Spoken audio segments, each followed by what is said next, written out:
So, well, I'm just gonna do a bit of part 2 around here. Uh, so I will say, and it's not much else. I usually do a bit of my head position, and I'm trying to do a little bit of turning. Alright, hello. This is a second part of doing a aqua. Was it the aqua? Okay. Sometimes I usually kind of like mess up when I usually start at the beginning here. Um, Mostly I'm this time this is going to be a full management of doing a aquarium at the Fontania, and I'm also going to be doing a the Witch's Resolution. So it's going to be one of those character parts that they resolve towards character buffs if I have syndrome. um, I, Man, I really don't know why my microphone is so loud. Probably I just do a bit of setting here.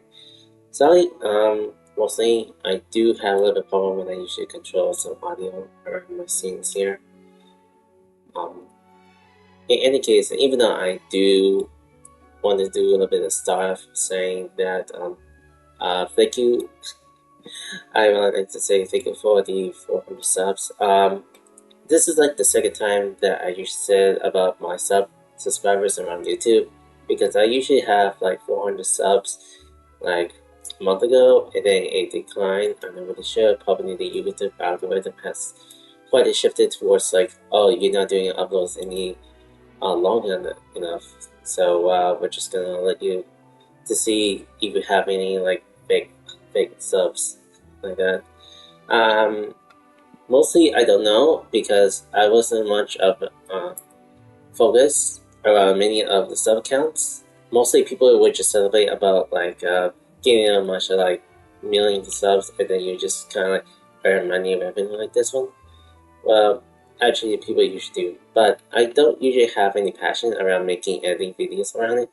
All I did is just kind of like make videos. That's something that is quite the appreciate that I usually think about doing it. So, and even though the video was quite fun for me to do, but sometimes it's tough for me to know who is getting much of view counts like that. So I'm getting a bit nervous when it comes towards like who is watching, who is saying. People usually have bias around here. So that's pretty much how I'm thinking about keeping much a heart and mind around doing YouTube so far. So I appreciate it for those who usually stop by and watch my streams like that, or probably watch my videos, even though whether it's good or bad. So I'm gonna do a little bit more business, right? Business stuff here, and then do a little bit difficulties around mini phase here. So I'm not really sure how long we're gonna be doing this one. Probably this will be like 3 hours. So this will be a 3-hour of the stream that will include the witch hunt assignment like that. So yeah, for now I'm just need to display like 5 different harmless fish, which is gonna take a little bit larger for this defend the aquarium. So far, it's like Dave the Dive, which I didn't even play Dave the Dive. I wasn't really able to focus about that game, although this game was quite fun to see. I never actually tried the game. I heard that series is quite fun to do some collecting items and do dive and stuff.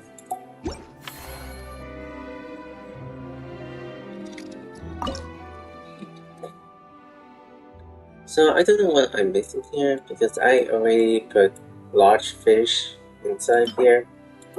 All I need is just one more large fish. I'm not sure if this large fish can count. Alright, let me see what else I could do some side missions here. The one thing I forgot about this one is that I did this off stream, and then the scene just quietly introduced to him.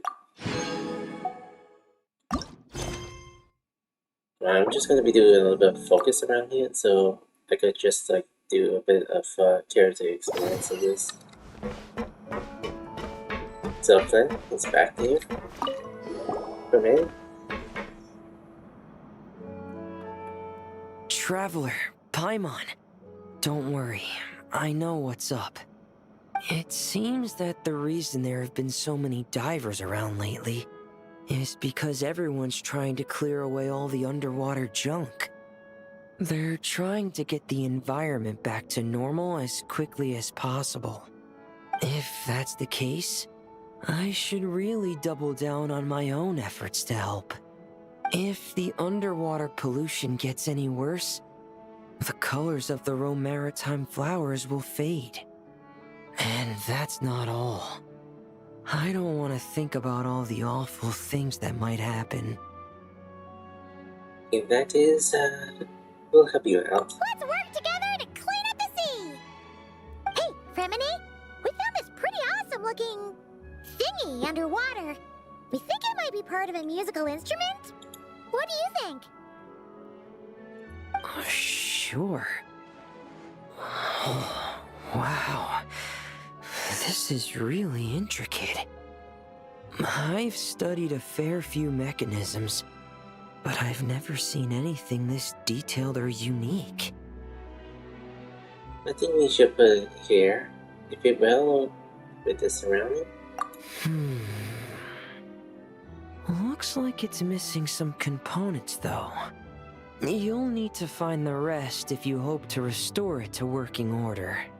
That's alright, we're not in a hurry. Though, Paimon is curious to see what it looks like once we put it back together. Alright, I'd better head back down to help with the cleanup. You two enjoy your rest. We will. Make sure not to work too hard yourself.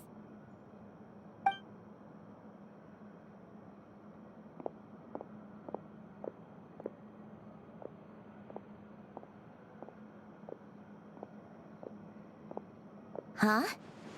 This thing. Did you fish it out of the sea? We sure did. Do you know what it is? More than that. I know whose it is. I used to sit in the garden and play this thing every day. Huh? So, does that mean it's yours? It was once. It's a mechanical piano that Hélène invented. It can be played by hand, but it also works automatically. Wow! That's incredible! But why was it... When Hélène fell ill, he couldn't bear to listen to the piano anymore. So I got rid of it for him. I never thought I'd see it again. I guess whoever ended up with it played it until it broke, but didn't know how to fix it. Otherwise, it would have never ended up in this state. Can you fix it? Of course. Fixing something like this is trivial. The only thing is, it looks to have completely fallen apart. But if you can bring me the missing components, I'll be able to put it back together in no time. Alright! We'll keep an eye out whenever we're underwater.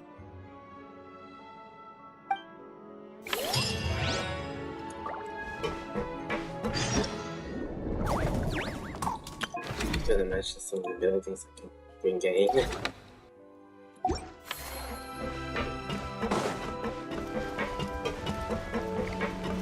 Alright, for now I reached some new openings that I have to go in and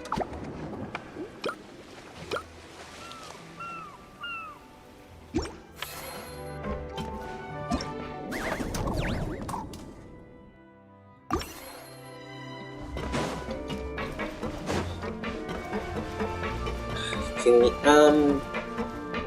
we did that, but which one? Okay, this.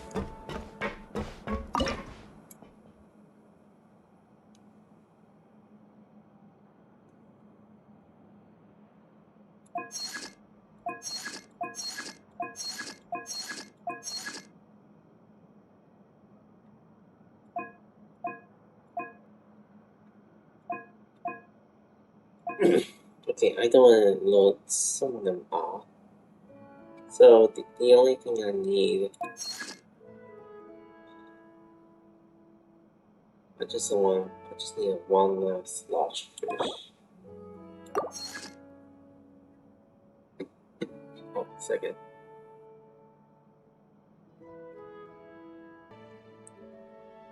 I was in the pause. Someone was in the front door. To kind of like bring some stuff off from there.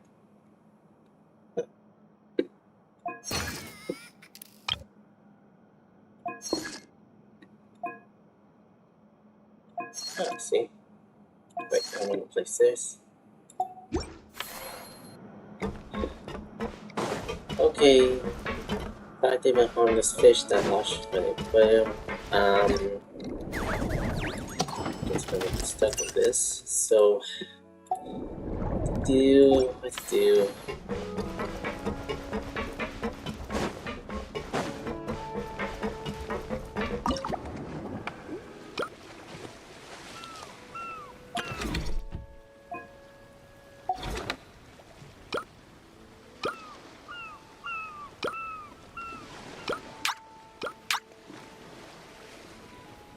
I'm gonna do a bit diving and just collect some more other fish stuff.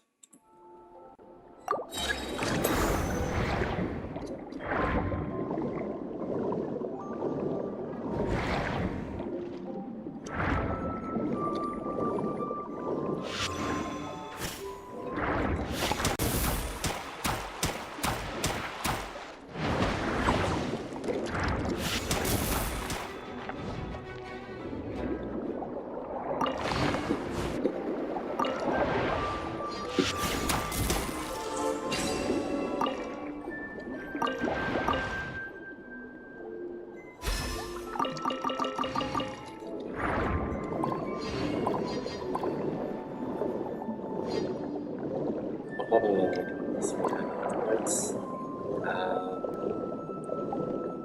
I don't know if anyone will come by and see it, but yeah, I should just mute some stuff in the background music.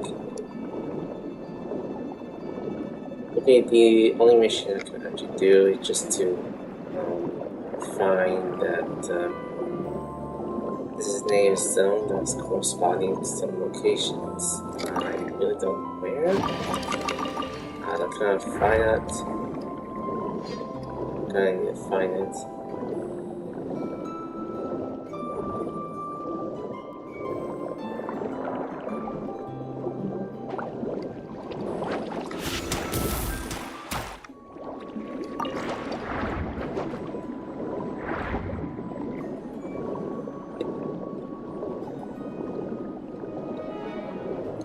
In the case of, if someone else asks me, do you ever watch the FIFA World Cup?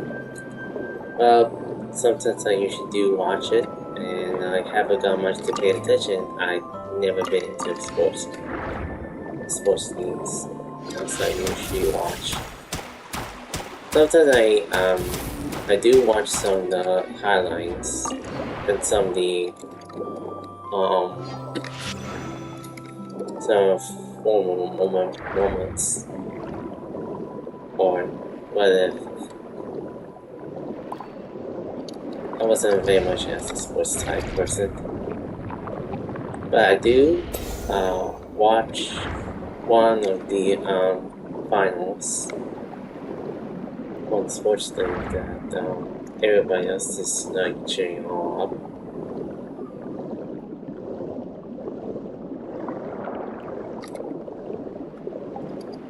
I never usually got through it until right now.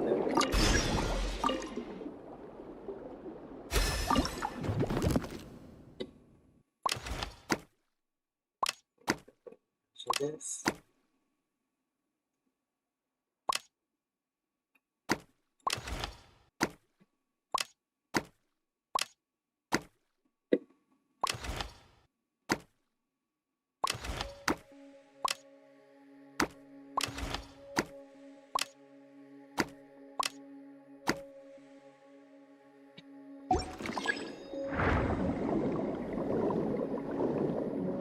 Alright, the map correspondence get finished. Let's go get back.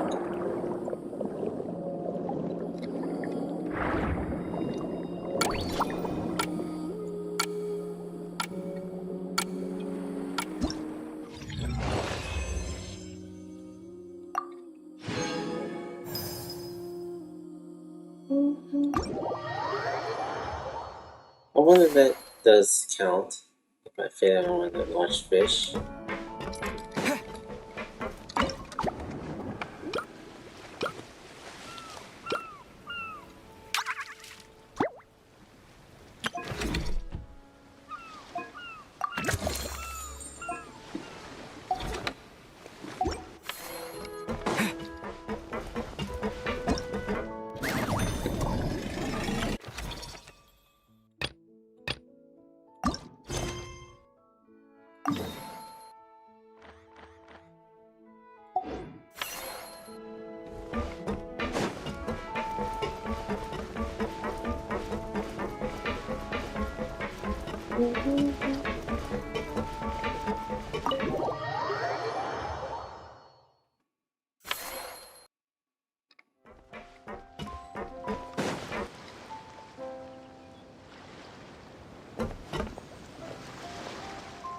Remini? You look exhausted. You haven't been working yourself too hard, have you?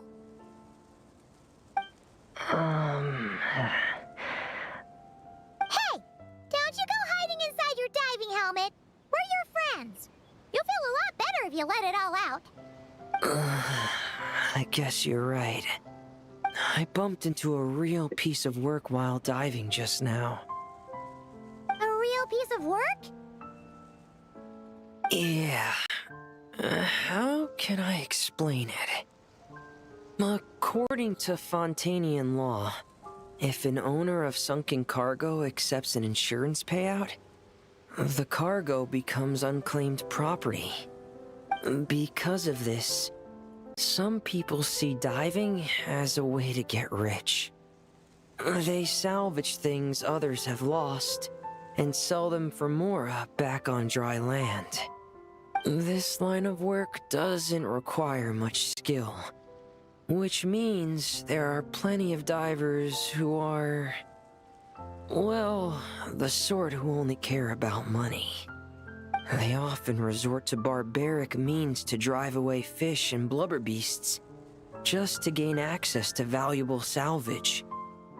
It's largely because of people like them that I don't pick up certain commissions. So that's what's bothering you. Huh. Paimon can really sympathize with how you feel.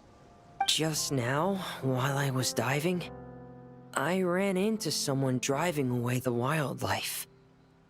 I mustered up the courage and managed to stop them, but it ended with them saying some pretty unpleasant things. Oh, that's awful. You did the right thing. You can't stop them for the next time. Thanks for the kind offer, but even though it's difficult and leaves me feeling drained, I still want to stand up for what's right and try to make a change myself. I love swimming underwater, seeing the patterns of barrel conches, feeling the breath of the maritime flowers. When the underwater world accepts you, it responds with kindness. I believe that's how we should interact with nature, rather than just selfishly taking whatever we want. Wow, Remini. Paimon thinks everything you just said was great. See? When you have something you really want to say or do, doesn't it feel much better to just get it off your chest? Remini? I'm sorry. I'm still a little bit shy. But don't worry. I'll keep working on it.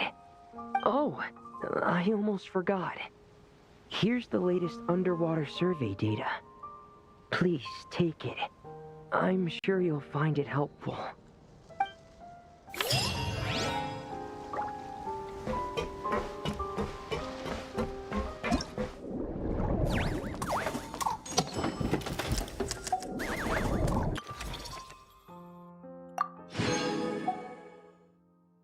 Okay, let's start the operation.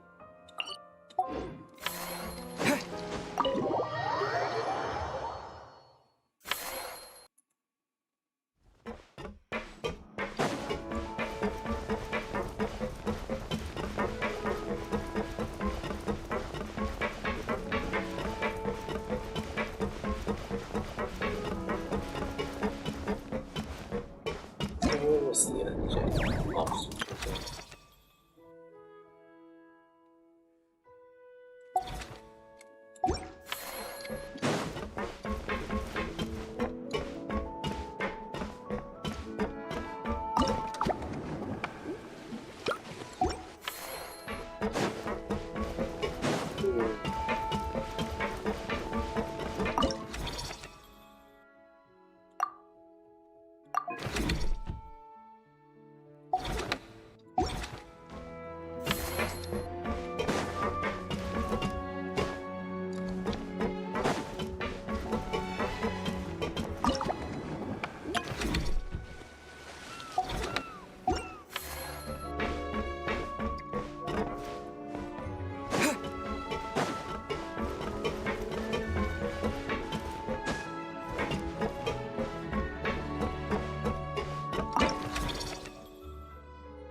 This is a little bit.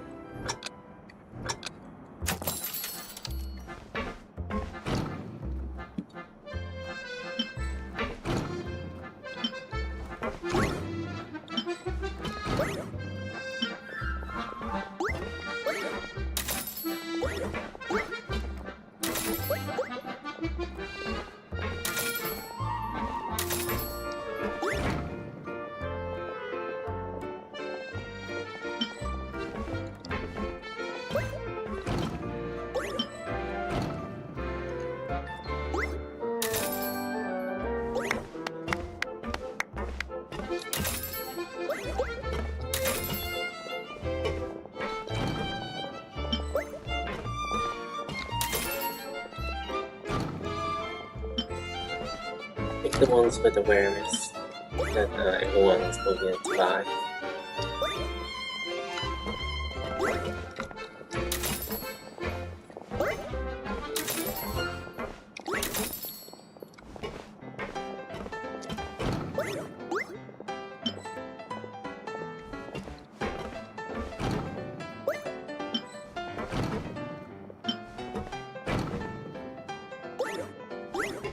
For that.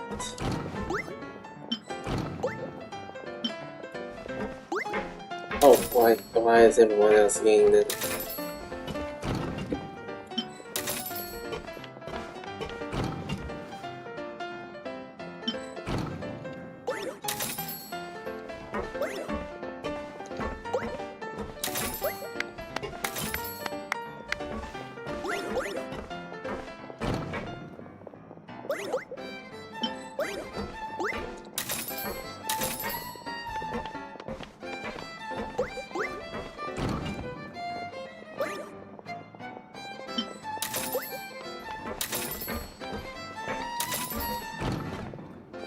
La hands are full.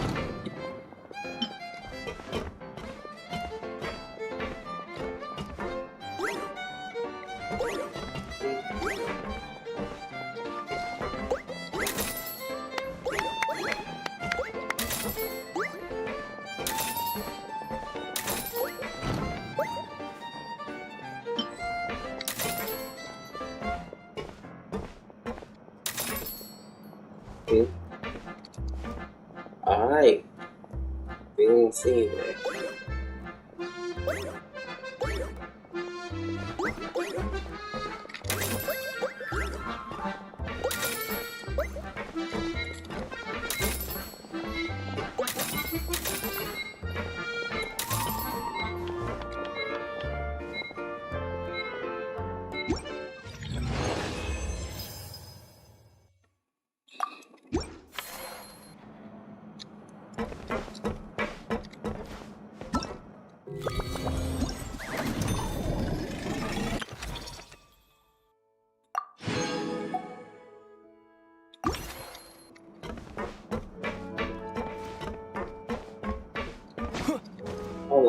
Whoa. It's not the wrong one.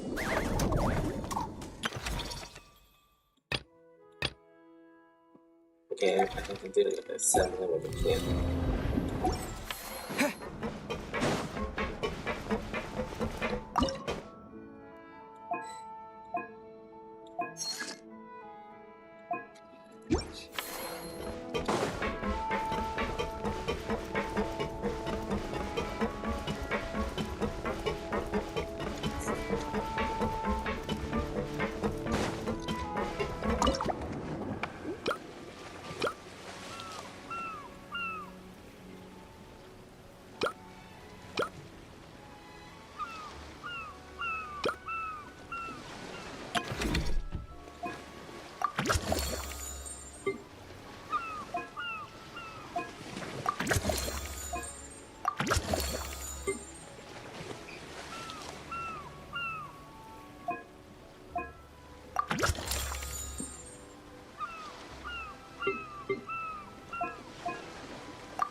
Hmm.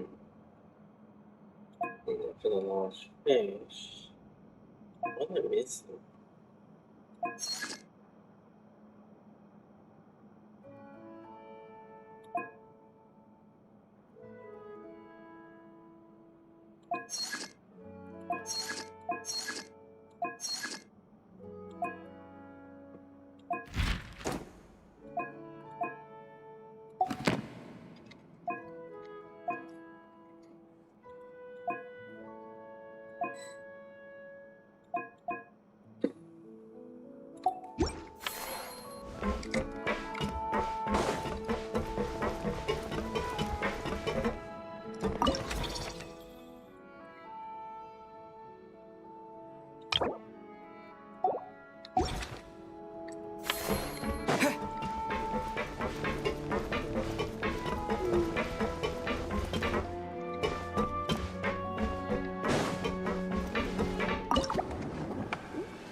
Let's press this good full.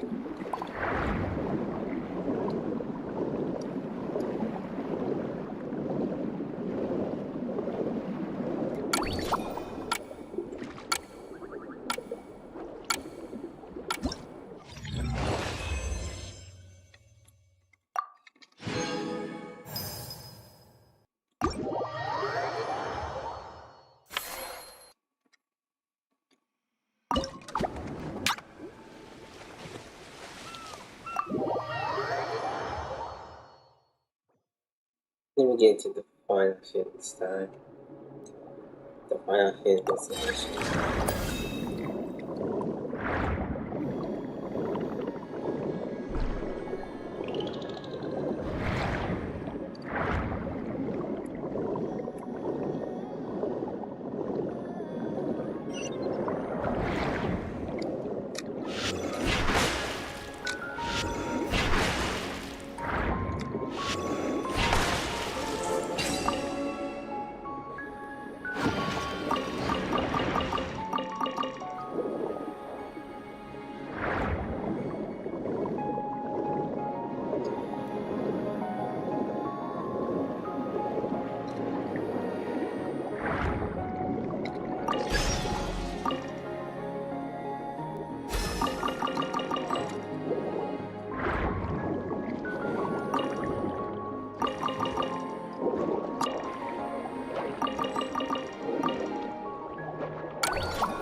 And I'm really sure the next mission's done, but opening stuff in the summary sheet. But see here.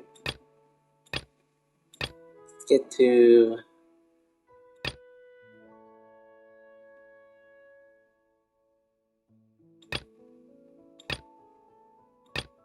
law. See. I'm gonna take a little bit break in here. I think I want to do something for a bit.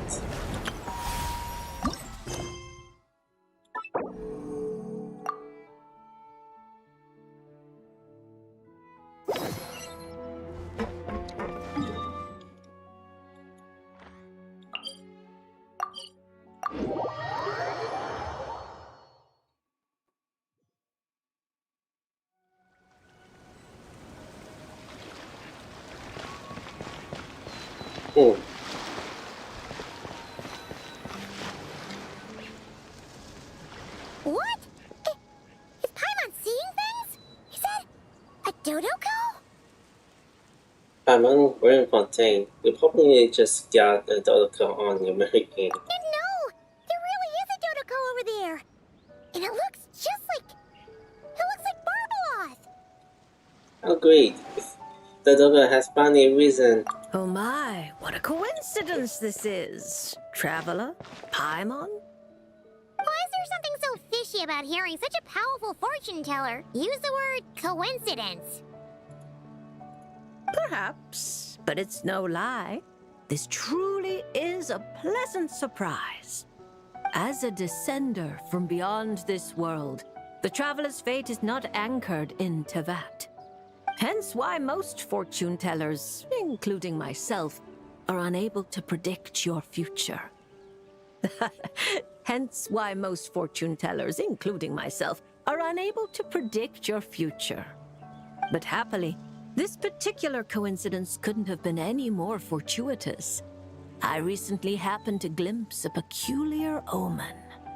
And since I had some free time, I decided to perform a brief divination and follow the omen's course. Just for a spot of fun, you understand. Oh yes, and while I was following this omen, I caught a few ethereal threads of fate and glimpsed the faces of their owners. Here, take a look for yourselves. These are all people we know. See? Didn't I tell you? Someone with so many friends was bound to recognize them all. Oh no, I know that voice. Alice? Hi, you two.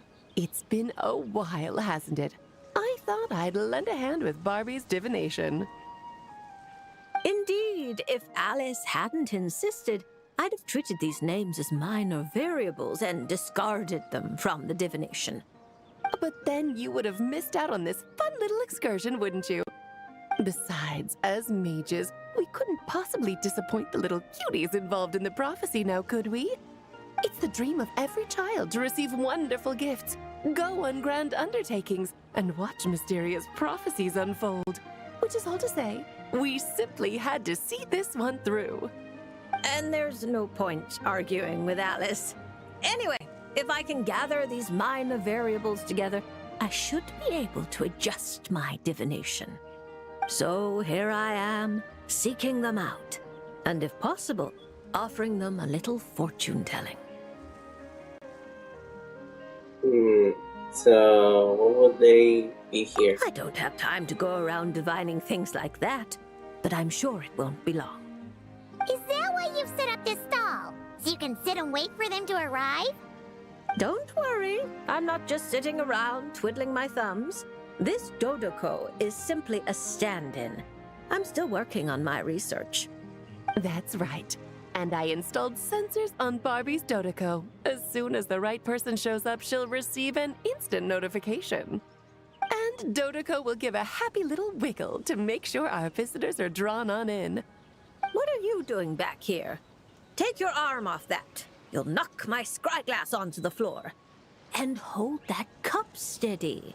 I don't want you spilling hot chocolate on my manuscripts. All right, keep your hat on. Just 1 second. There you go, Barbie. This one's yours. I hardly put any sugar in it, I promise. When you say hardly any sugar, I can't help but feel like we're not speaking the same language. Back to business. After we followed up on Barbie's divination, I was hoping to gather everyone up, everyone involved, that is, and throw a huge party.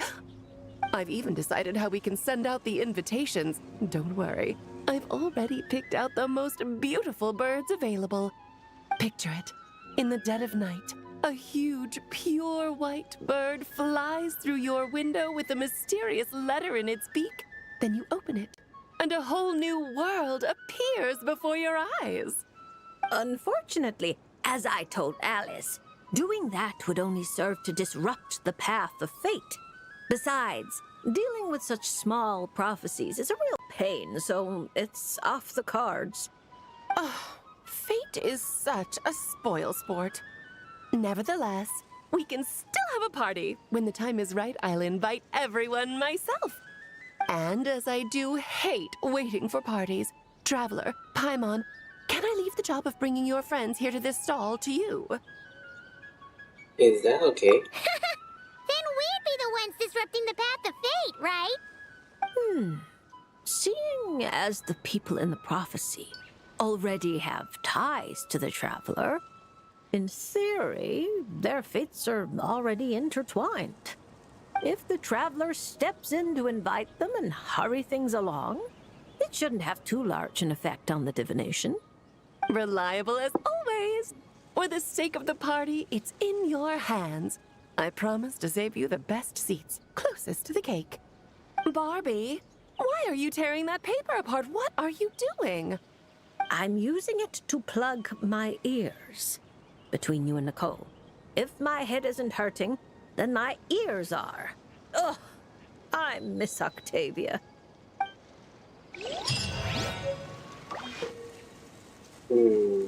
Becoming the witch's revelation. How it would be best to unlock the talent of corresponding characters.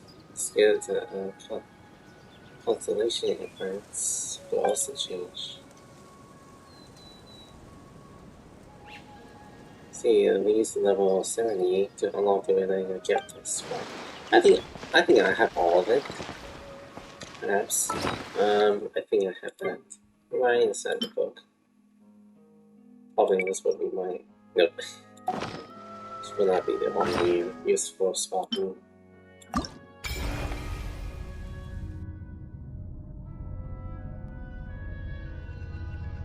I'll do it Glory.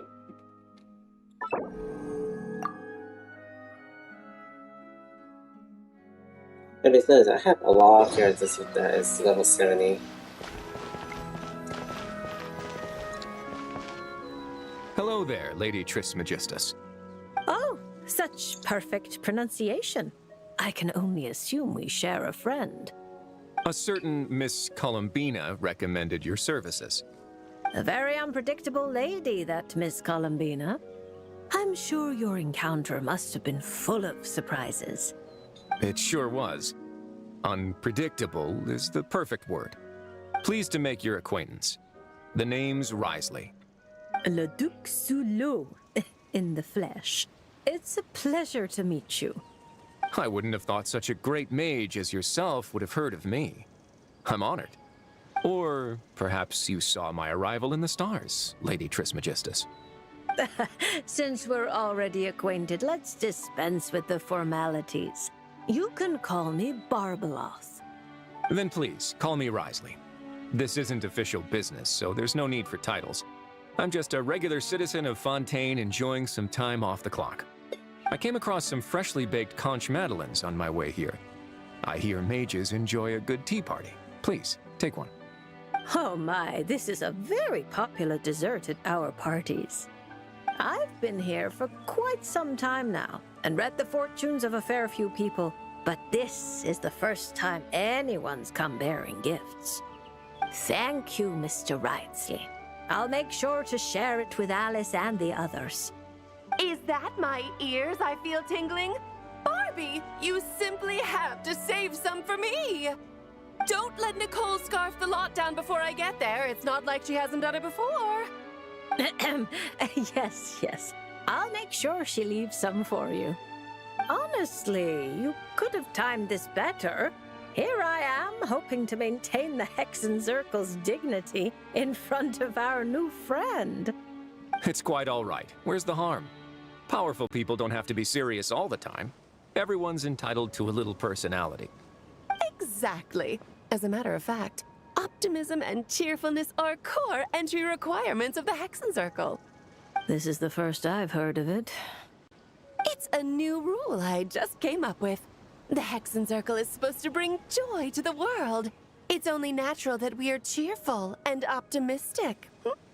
Speaking only for myself, I support everyone enjoying life however they please.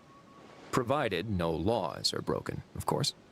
That's a provision you might struggle to get Alice to stick to. Oh my. Well, this is a concern. You two do realize I'm still here, right? Besides, I'm not going to do anything criminal in front of the administrator of the Fortress of Meropide. And even if I was, I imagine your rooms are more spacious than the Knights of Favonius' solitary confinement room. Isn't that right, Mr. Risley? As though a mere solitary confinement room could hold a legendary mage such as yourself. I'm sure Lady Alice has willingly accepted her punishment, no doubt due to her humility and unimpeachable trustworthiness. Exactly. You couldn't be more right. Please stop, Mr. Risley. You really shouldn't encourage her. Once she's in a good mood, there's no telling what Alice might do. I know exactly what you mean. Please show me the respect for this solitary confinement room. That's right! The Traveler's the honorary knight of the Knights of Favonius, you know. No talking bad about the solitary confinement room behind his back. Does that mean it's up to the honorary knight to chase down escaped mages? That would make for a wonderful show. Please be sure to invite me. You just love watching the drama unfold. Still, Paimon didn't expect you to come here by yourself, Risley. That saves us a trip underwater to fetch you. This must be the power of divination. Speaking of which, it's about time we got down to business. Mr. Risley, Whether out of respect for Miss Columbina or as thanks for your confectionery, please draw a lunar arcanum. Perhaps a gift from fate lies hidden within. Does that count as a prophecy? You could say that. Then no Fontanian would fail to take it seriously.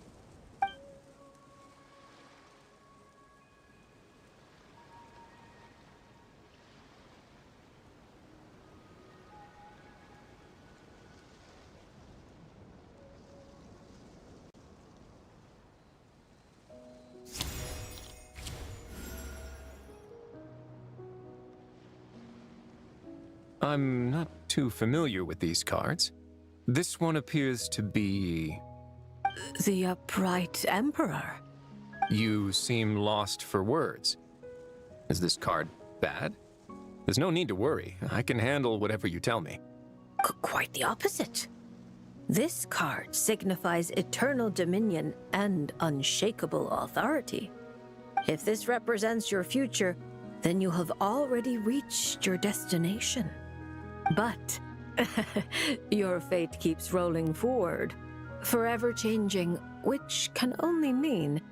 Perhaps it's not the person who changes, but their environment? Mm-hmm. At least for now, such a tendency does seem to exist. Then I guess I can be a bit more confident in my intuition from now on. I previously visited Nodcry on official business and gained quite a bit of insight. Since then, I can't help but keep an eye on the local news. Then one night, as I was gazing at an unusually bright moon, I found myself thinking that the world is changing. The world is constantly changing. But with the introduction of such huge variables, we must all be prepared to face the unknown. That said, judging by the card you picked, you shouldn't have much to worry about. No matter how your environment changes, you have the means to either adapt or resist. Such wonderful news. Looks like I didn't take that punch for nothing. It was the punch filled with beautiful wishes. Good fortune comes to those who survive great disaster. As a matter of curiosity, I have a somewhat presumptuous question to ask. I hope you don't mind. How sly. You're deliberately trying to pique our curiosity, Mr. Risley. Now we have no choice but to insist that you ask. Then permit me to be frank.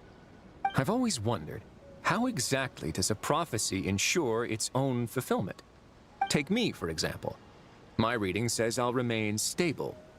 But what if, after hearing this prophecy, a sudden rebellious urge takes hold and I immediately do something impulsive? What would happen then? For example, what if... You blow up the fortune of Moportrak. Sorry, I mean to pronounce. Fortune and Macparagon. Sure, let's go with that. Are you really dragging that back up again? Oh. No, don't you even... What a happy coincidence. I just so happen to know a very skilled explosives expert. I can't recommend her highly enough. But then the honorary knight will surely act as her guardian, stepping in at the critical moment to stop anything bad from happening. And that is how the prophecy is fulfilled. She sounds like quite the destructive force. And cute, very cute. Huh? Are we talking about Klee? Risley probably doesn't know that Klee is Alice's daughter, right? Well, actually, I think you'll find her full title is Daughter of the Great Adventurer of the Realms, Dodo King, Defender of Old Mondstadt. We don't have time for all that. Fine. She's the most adorable child of Alice, the Dodo King, the veritable Spark Knight, Klee. Honestly, we really should go back to my original plan and throw a fabulous party for everyone, where I can introduce you all properly. That way, when Klee goes to Fontaine, she'll have plenty of new friends to drink tea with. That sounds like a wonderful plan. I'm looking forward to it already. After all, it's not like I can turn down a good pot of tea.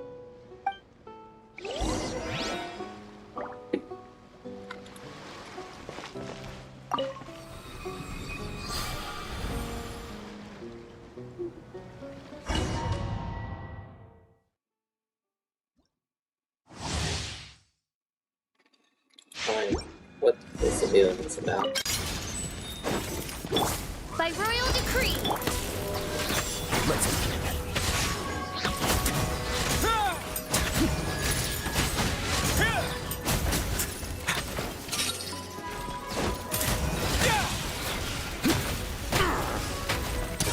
Get a little chilly.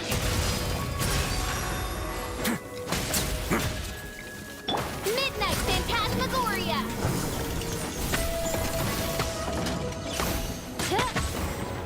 A moment.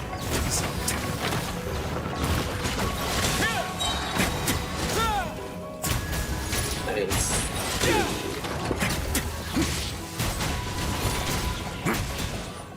Stay cool. Face your guilt. As you wish, mein Fräulein.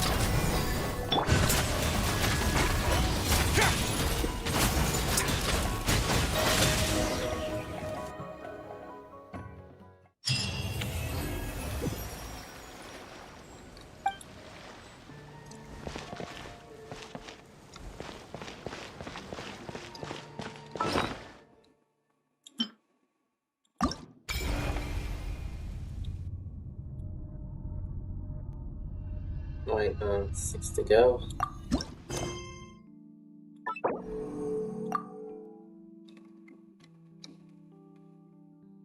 Each unit did roll off.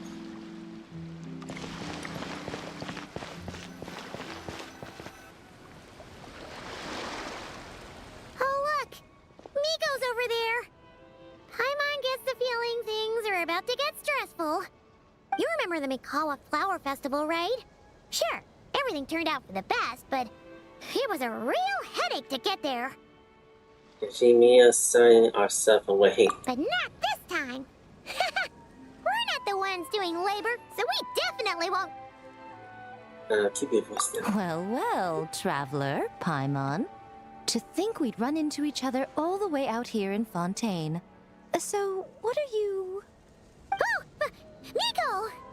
Did you hear that just now? No, I didn't hear a thing. But judging by your expression, I doubt it was anything... flattering? No, it's not like that. We're really happy to see you, Miko. What brings you to Fontaine, anyway? Well, that was an awkward change of subject. We could have really gone this time. Why else would a poor, overworked editor-in-chief like me be here? I'm toiling away on Yai Publishing House business, of course. I had just bought a box of new books and was planning to take them back for my editors to study. Still, while strolling around the city, I overheard people talking about an unusually accurate fortune teller out here in the countryside. So I came to get a reading, if only to satisfy my curiosity. Huh? You're finished already? Why didn't you say so sooner? What card did you draw? My, taking such an interest in my future, are we? If you want to know, I might be persuaded to let you see. However, you'll have to pay a price. Let me think. How about you sign on with Yai Publishing House? You can compile your adventures into a thrilling novel. Following the latest naming trends, we could call it... I picked up emergency food at the start, and now I'm invincible. Oh, we're going to sell so many copies. It would be nice to be a pretty thick book. Sorry about that. It would be nice to be a pretty thick book. Who cares? As long as it's entertaining, you can make it as long as you want. I once published a light novel called The Horizon Beyond the Paradox. That book was as thick as a dictionary and spanned 8 volumes. Then there were 3 companion guides and 6 spin-offs. Stack them all up and they'd reach the ceiling. If you manage to churn out that much, then I, editor-in-chief, will edit it all personally. What do you say? You just wanted to rush my draft? Sorry, but no, I'm still in adventuring to do. Interesting. So, you don't want to see which card I drew, then? I've suddenly lost all interest. Yes! It turns out we're not that... Oh well, here it is. According to Lady Barbaloth, It's reversed justice. I didn't see that. I cover my eyes. Didn't hear it. You don't want to see? Very well. Since you have so little interest in divination, the next time you come for a fortune slip, don't expect me to help you draw. Come to think of it, you two have been visiting the shrine quite often lately to hang prayer plaques, haven't you? How about... That's a great card to draw. Justice. It got a nice ring to it. Seriously? So it would seem, but alas, the justice card I drew is reversed. Does that mean I'm some sort of outlaw, Lady Barbeloth? The card is named Justice, but it doesn't represent a just or unjust person. At least, not in a conventional sense. Perhaps it would be better to say, since it's currently reversed, it represents a dishonest person. Dishonest? Oh, there must be some mistake. I'm always honest when helping these two interpret their fortune slips. Isn't that right? All Paimon knows is that whenever Miko helps the traveler draw fortune slips, it's always great fortune. That's because of his good luck. Or at least his good luck whenever he's by my side. Luck. Now there's a fine choice of words. Reverse justice does indeed symbolize a distorted sort of cause and effect, imbalance, dishonesty, and dissatisfaction. As a yokai, you above all should understand. After all, the birth of a yokai is indelibly tied to desire. A yearning for something, an uncompleted dream, some unfinished undertaking, the pull of a certain emotion. All it takes is the slightest catalyst for these unsatisfied desires to take root and grow and sprout unexpected offshoots. And you, a great yokai of Inazuma, likely have a greater desire than most buried within your heart. But that's the limit of what I can see. After all, you only drew one card. What's more, reverse justice is known to be good at concealing lies, whether from others or oneself. How delightfully mystifying. Sounds just like something a shrine maiden might say when interpreting fortune slips. I certainly wasn't expecting to pick up any new jargon on this trip, but that one is quite good. Still, as good as it is, it doesn't really align with our shrine's way of doing things. So perhaps I'd better not teach it to the shrine maidens after all.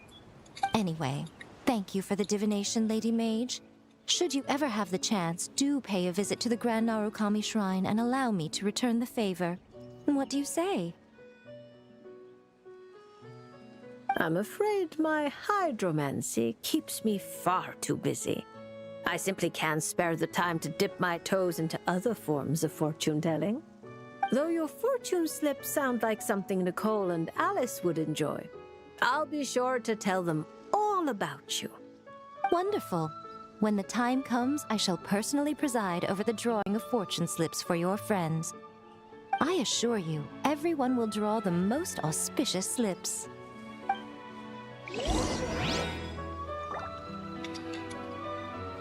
I don't listen to the story.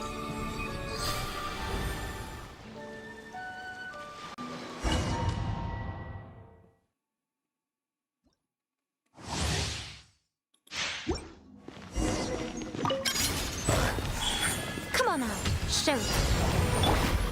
Kami-sato art, Sometsu!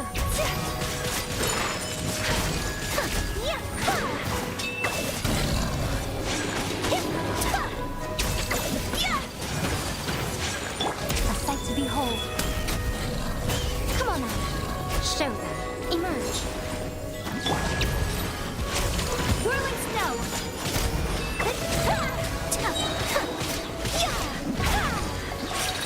Embrace the ice.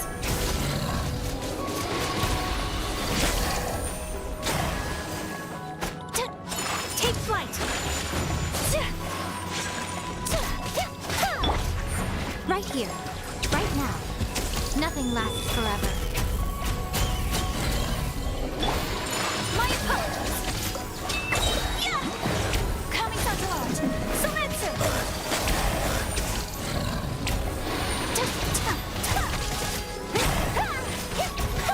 Come on now.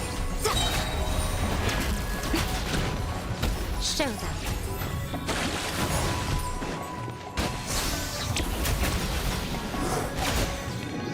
I'm always watching.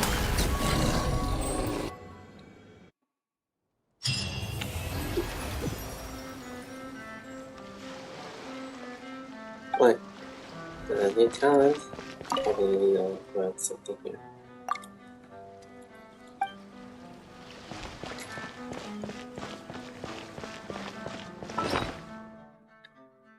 What was that? What else? Alright, let's do a sign open.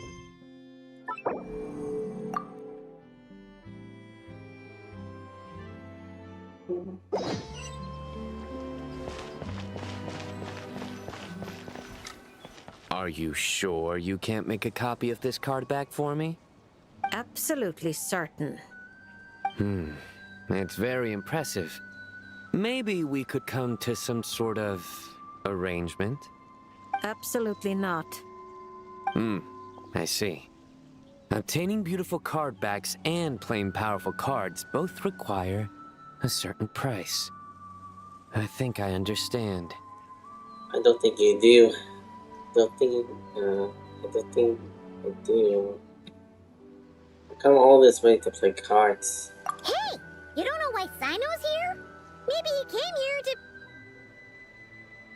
to... I sure did. That's my buddy, all right. We're on completely the same wavelength. Seriously? There's a small gathering of TCG players taking place here in Fontaine.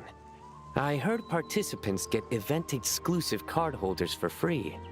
There were no pressing matters at the Academia, so I came over. Even if there were pressing matters, Paimon has a sneaking suspicion you would have found a way to make them not so pressing. You're right.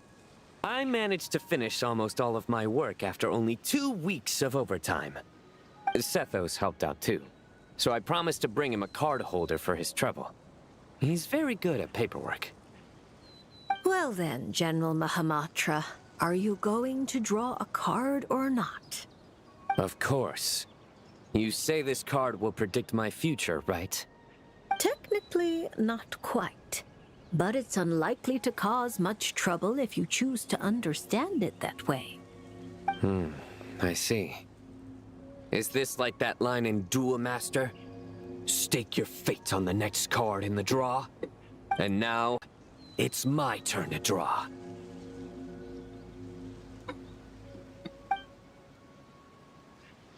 Take a deep breath, start a pose. Ah, Reversed Temperance. A fitting card for the General Mahamatra of the Sumeru Academia. You already know who Simon is? Alice mentioned him a few times. She finds it funny that the stuffy old Academia has a General Mahamatra with such a well-developed sense of humor. Please thank her for the compliment. Now that I've drawn a card, what should I do next? Since it's reversed temperance, or rather, reversed artistry, I suggest you maintain a state of doing nothing for the time being. You've been acting rashly and have nearly lost your footing on the narrow bridge of fate. It's because I've been playing too much cards, isn't it? Sethos and Tainari told me the same thing. I've already adjusted my schedule.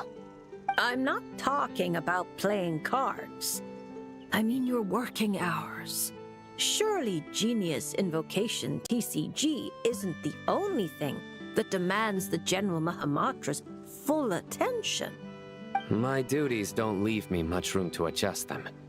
You're used to bearing the pressure of such a busy schedule alone? There are other matras. We share the pressure among us. But they all rely on you? Not just the matras.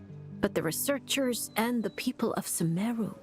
So many people put their faith in you, General Mahamatra. They never tell you. Perhaps they don't even realize it themselves. Why would they, when they're all so captivated by your unstoppable wit? But you can feel their gazes, looking to you night and day. Oh, and the shadow that walks beside you, he too is one of your burdens. You're used to leading the way, carrying the burdens of others. I think, perhaps, this is the reason for your imbalance. I have many friends. One of them just happens to be a genius who goes by the name of Invocation TCG. So it seems you have no intention of resting. There's no time to rest. Indeed. For someone such as yourself, if the inner battle is endless, then even death won't mark the end of duty.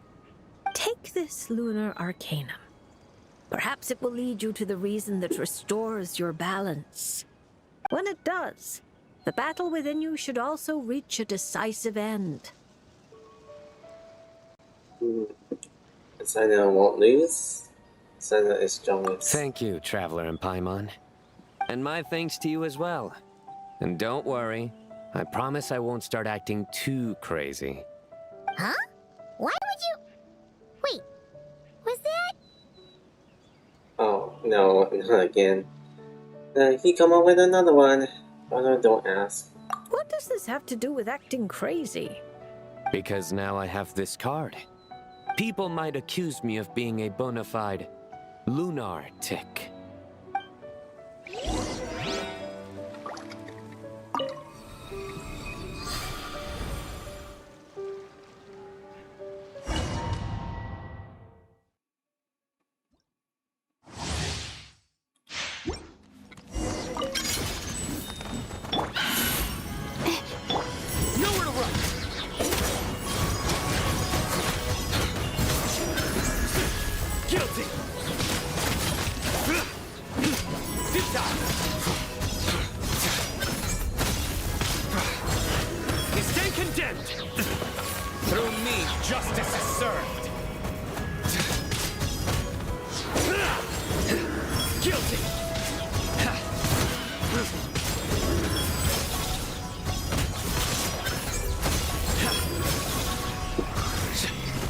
Don't be scared. The night is cold. Surrender! You stay condemned! Judgment is upon us. Your penance is due!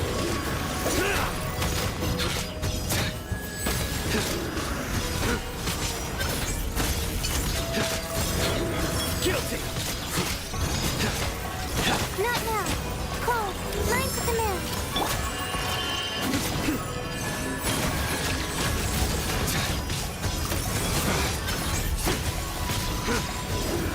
Escape! Ooh.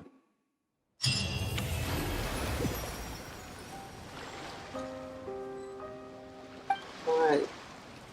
Let's see. How many pages?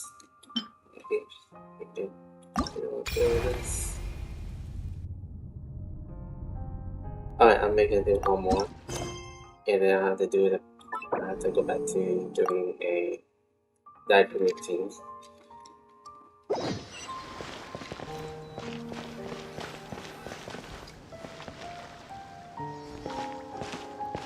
Huh? Isn't that Mizuki and her two mini Baku? Are they talking to Barbeloth already?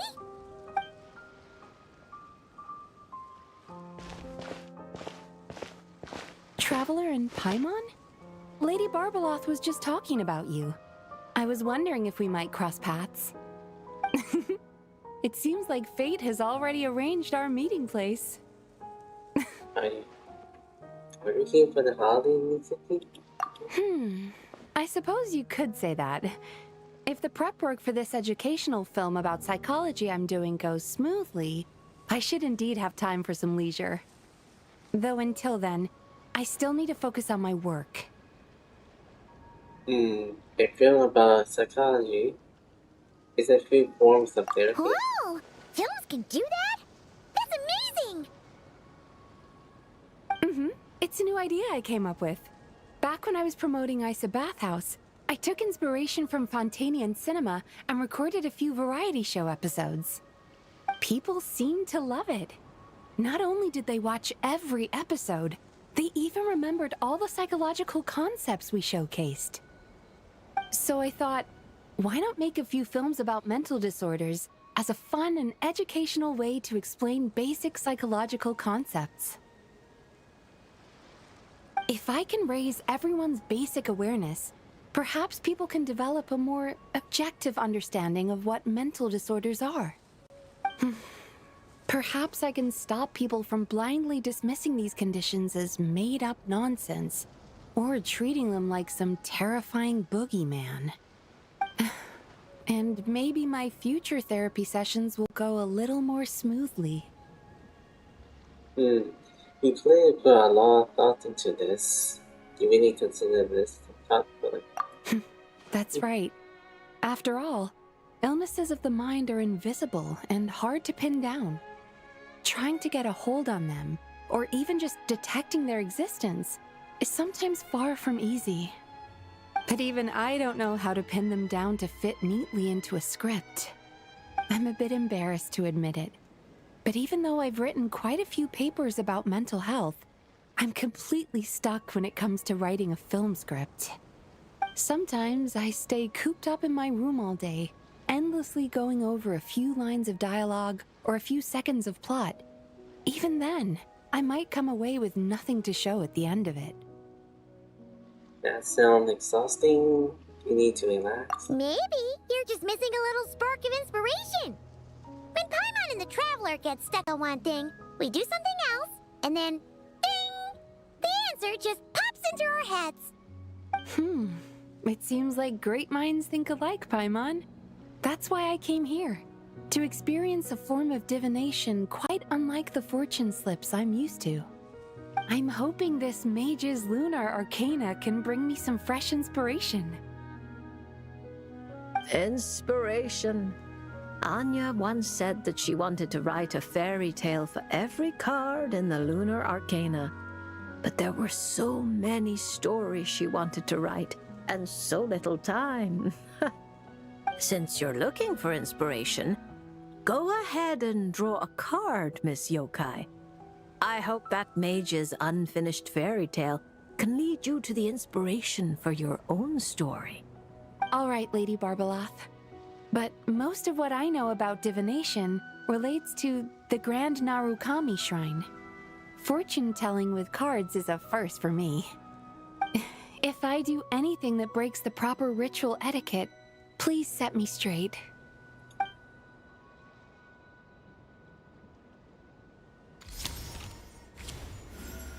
Oh my, the reversed moon.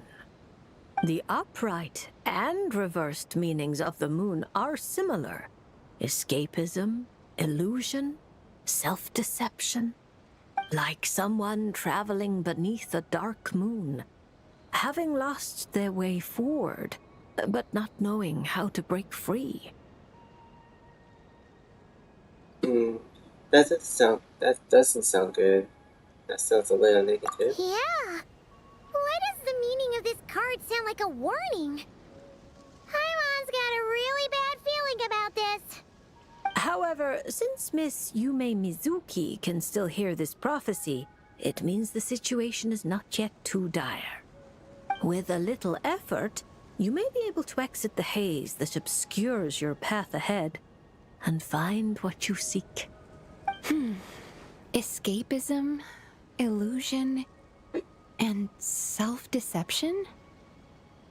Taking the card at face value, yes.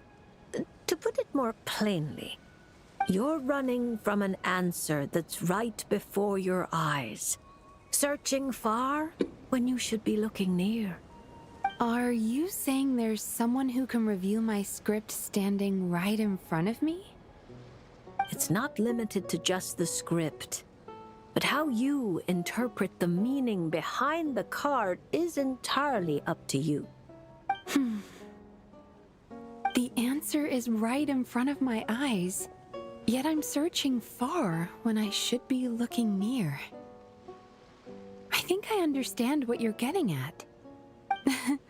When you put it like that, I really have been deceiving myself. Or rather, I couldn't help but search far when I should be looking near.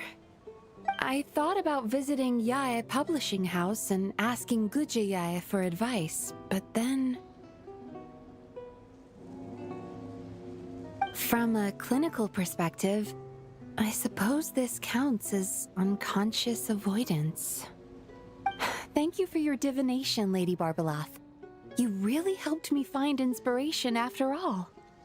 There's no need to thank me. I did nothing. You untangled the threads of fate yourself.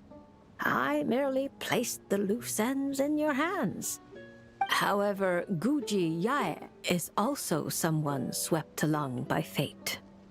Intertwining threads often bring trouble. With that in mind, keeping your distance wouldn't necessarily be a bad thing. If I simply ask for some feedback on my script, surely that wouldn't bring fate into the mix, would it? As I said, how you interpret things is not up to me, Miss Yume Mizuki. I cannot see every twist in your future from reading a single card. Who can perceive every obstacle on the path of fate before it trips them up?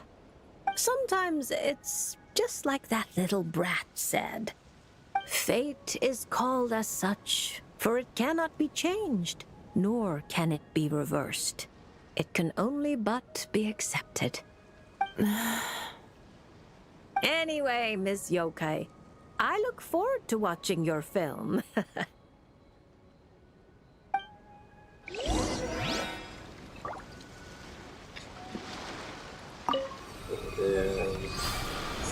Okay.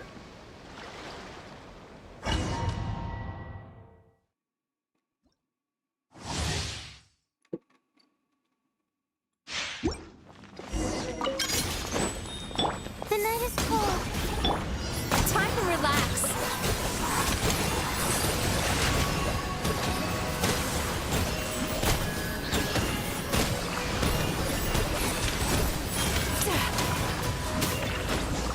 Yachan, Taechan, let's go!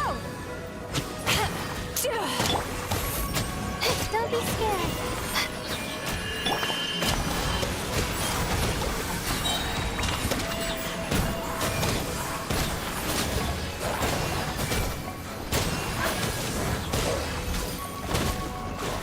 Bad dreams be gone!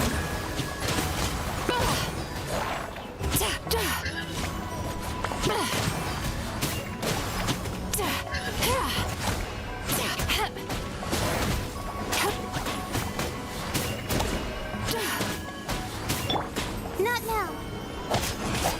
Turn that frown upside down. What a lucky day.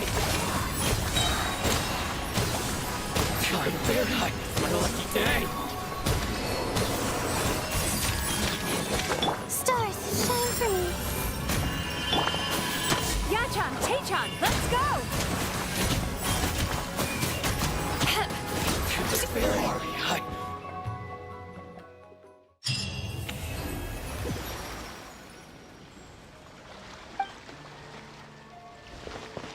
Alright, the various sides of the manipulation.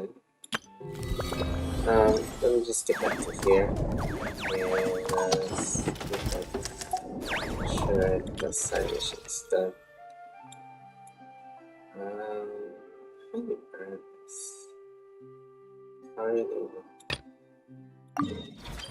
Alright, let me start doing some preparation and do some gathering some side missions since I haven't got much advance yet.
Wait, where is that at?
Just want to keep those balls open. So.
Oh, why not again with the sound?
It's like having servants.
What's next?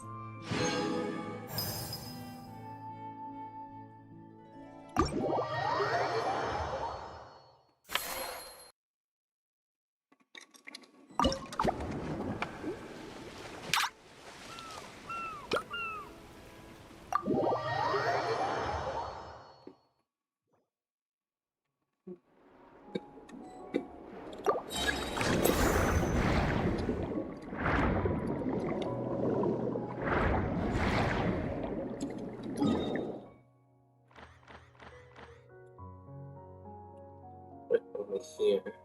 Just at the fall.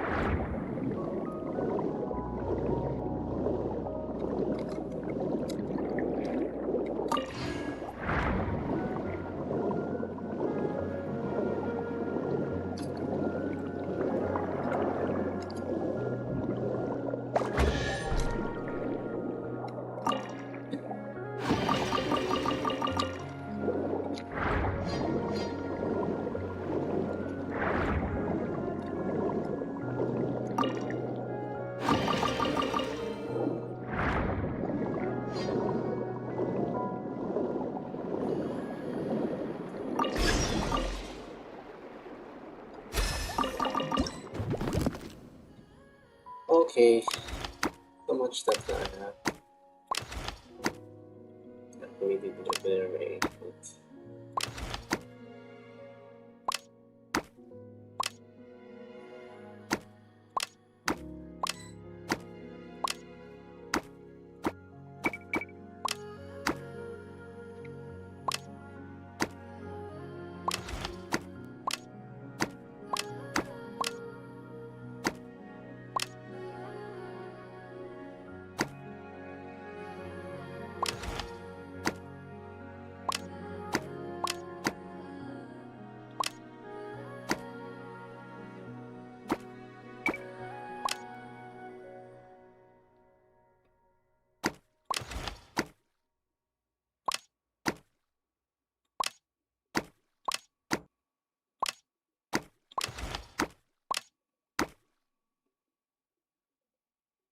Okay, let's see this one.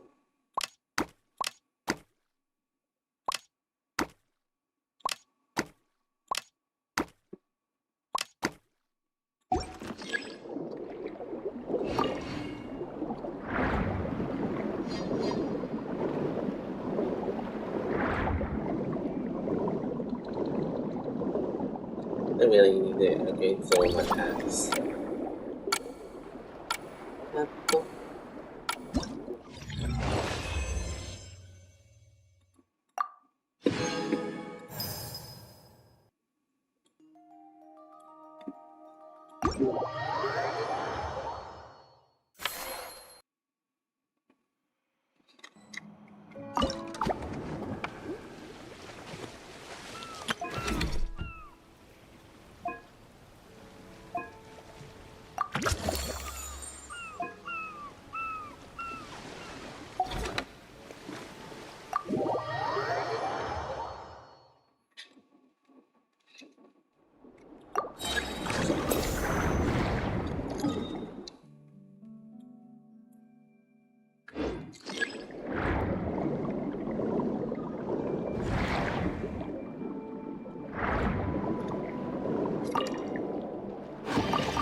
tiny bit.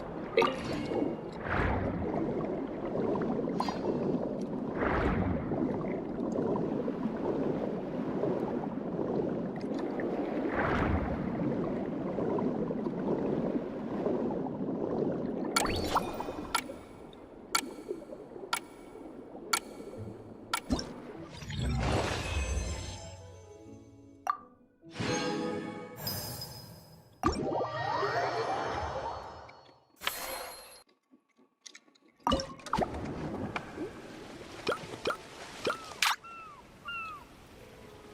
But this will be great insurance.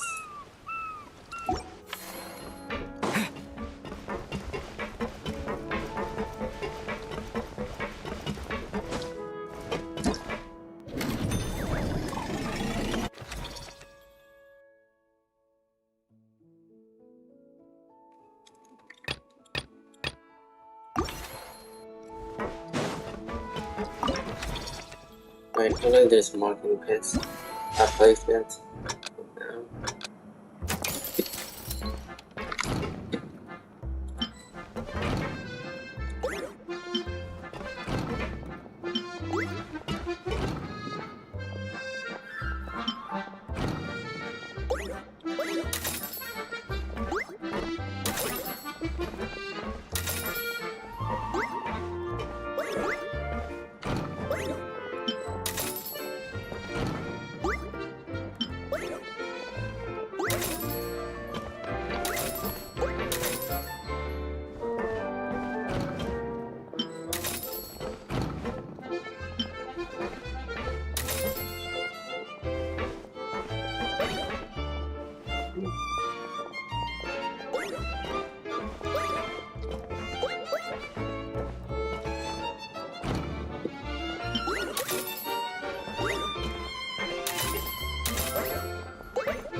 Again, I don't have that squid.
Or let me just fixate his boss down there.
I wonder if I had that much.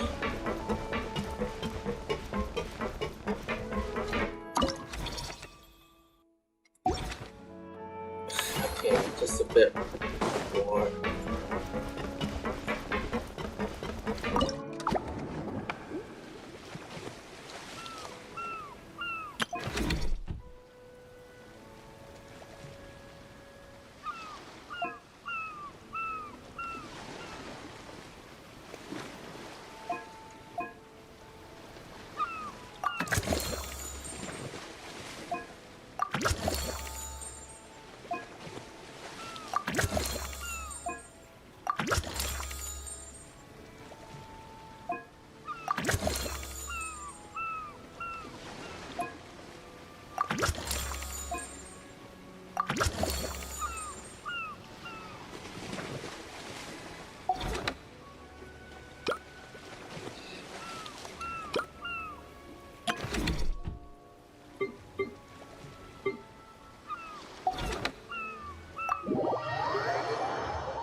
to storage.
I get that much money I can make.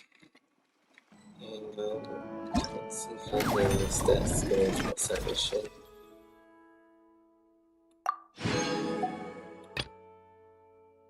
Red 40 for the money.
mean, it's just so much.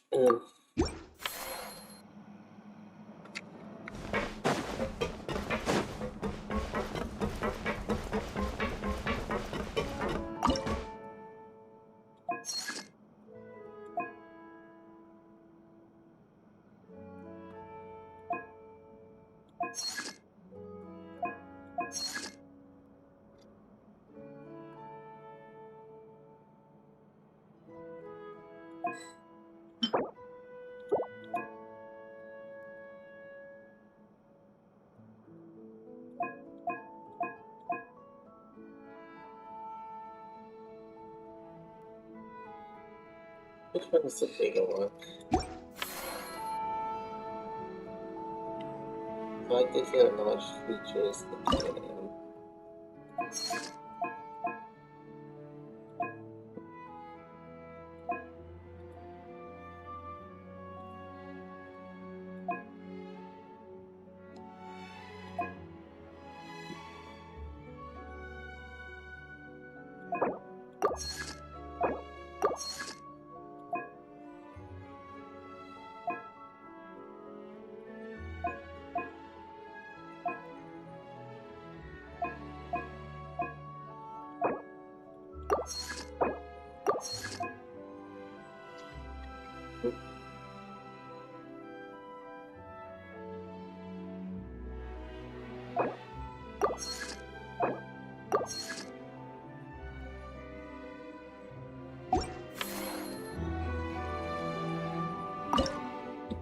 Okay, which one is a harness one? Let's see what's in the harness.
Alright.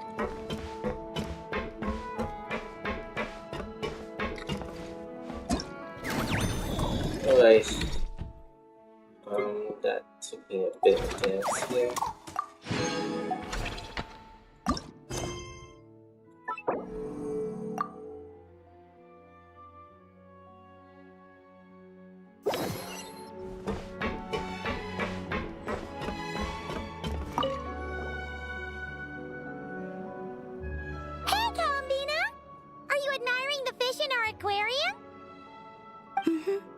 You've done an amazing job with this place. There are so many fish I've never even seen before. Have you been to an aquarium before?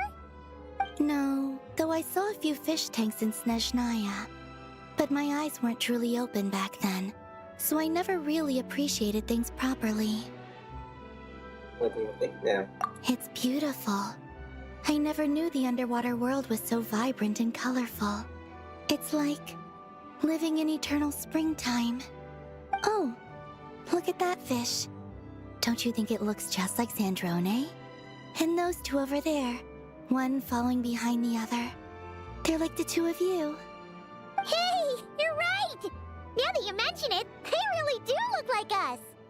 That busy-looking one over there reminds me of Lauma. And that one in the coral seems to be quietly observing everything, just like Lady Nefer.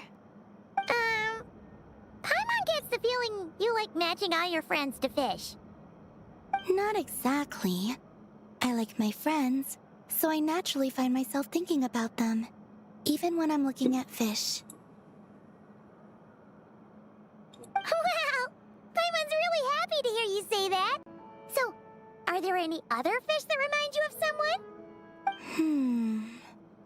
I've made a lot of new friends lately.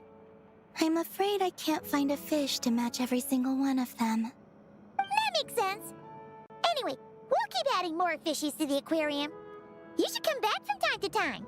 Maybe you'll be able to find even more of your friends next time you're here. You're going to put my friends in the aquarium? Of course not! Paimon's talking about fishy look-alike friends, you big silly.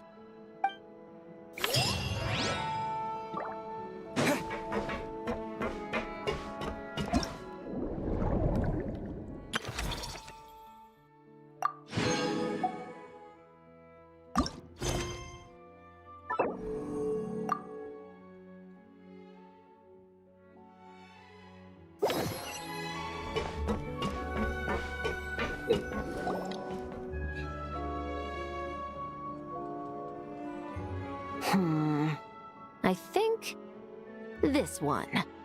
Yes, I see what you mean. Why that one? Look at the color of its tail. It's the most fashionable thing in the whole aquarium. The colors are a bit loud for my taste, but all right, I'll take it as a compliment. Whoa! Look at all these people! Is everyone here to see the fish? I just wrapped up a scene, so I'm taking time out to admire your aquarium. What were you talking about just now? We were trying to decide which fish looks most like Chiori. You guys do that too? Oh, oh well, it was actually Columbina who mentioned it originally. It sounded like fun, and then before we knew it, we were doing it too. So, it's contagious. Oh, look. That one's just like you, Chevreuse. What do you mean? Never still, swimming laps around the tank. Just like you. Training every second of the day. Is that how you see me?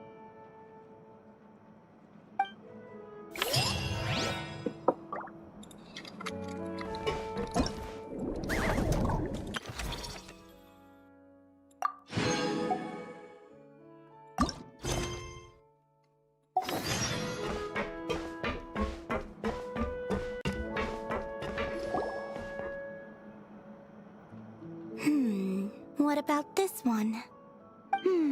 I still feel like it's missing something. Kalamina! Farina! What are you guys up to? Director Farina and I are... casting? What a wonderful way to put it. But the actors we're looking for just so happen to be fish. Fish can be... actors? Animal actors are hardly a rarity these days. We're looking to cast a charismatic little fishy with just the right attitude to shoot some B-roll. It's, essential for setting the mood. But I feel like we've seen every fish in the whole aquarium, and none of them quite fit the bill. Should we try asking the Traveler and Paimon for help? They have a knack for solving tricky problems.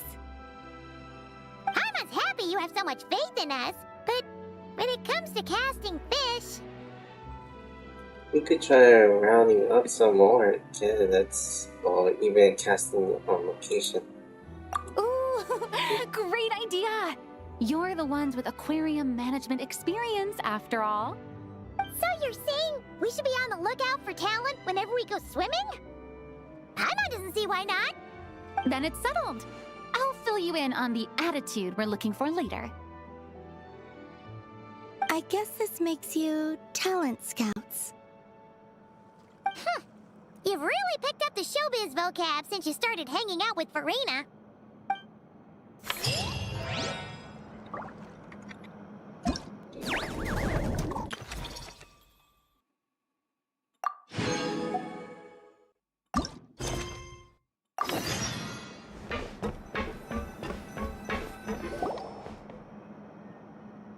All right, that was great.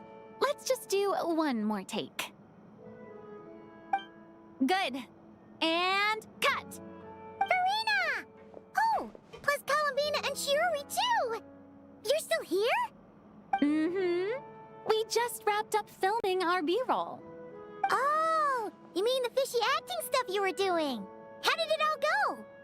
Thanks to your help, we found a suitable actor for the role. The shoot went very smoothly. You two have a real talent for this whole aquarium thing. Farina was just telling us how you even inspired her to shoot an underwater documentary. Good time? We're so happy you like it. I like it too. I can sense how content the little fish are, swimming around. You've done a great job taking care of their needs. I just wish this aquarium could stay here forever. That way I'd be able to come and visit whenever I wanted. If you're going to miss it so much, why not add a few more scenic shots to the film? You're right. We should totally shoot some more. Some more fish? Some more shots! Come on now, lights, camera! Where's my script supervisor? Everyone, take your positions! Paimon's ready! But calling out takes for fish actors is definitely a new experience, that's for sure.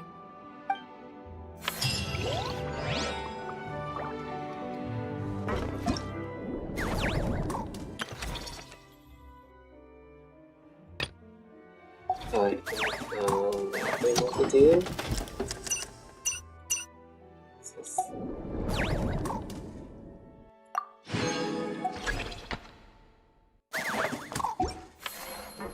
Alright, I'll take another bit cut another.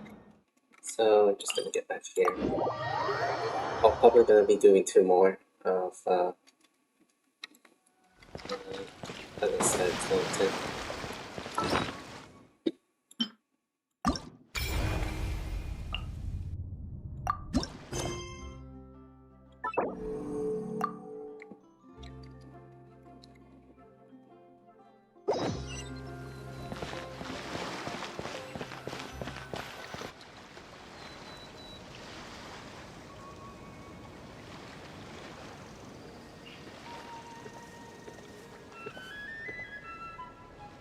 Is it coming back to you yet, Chi-Chi?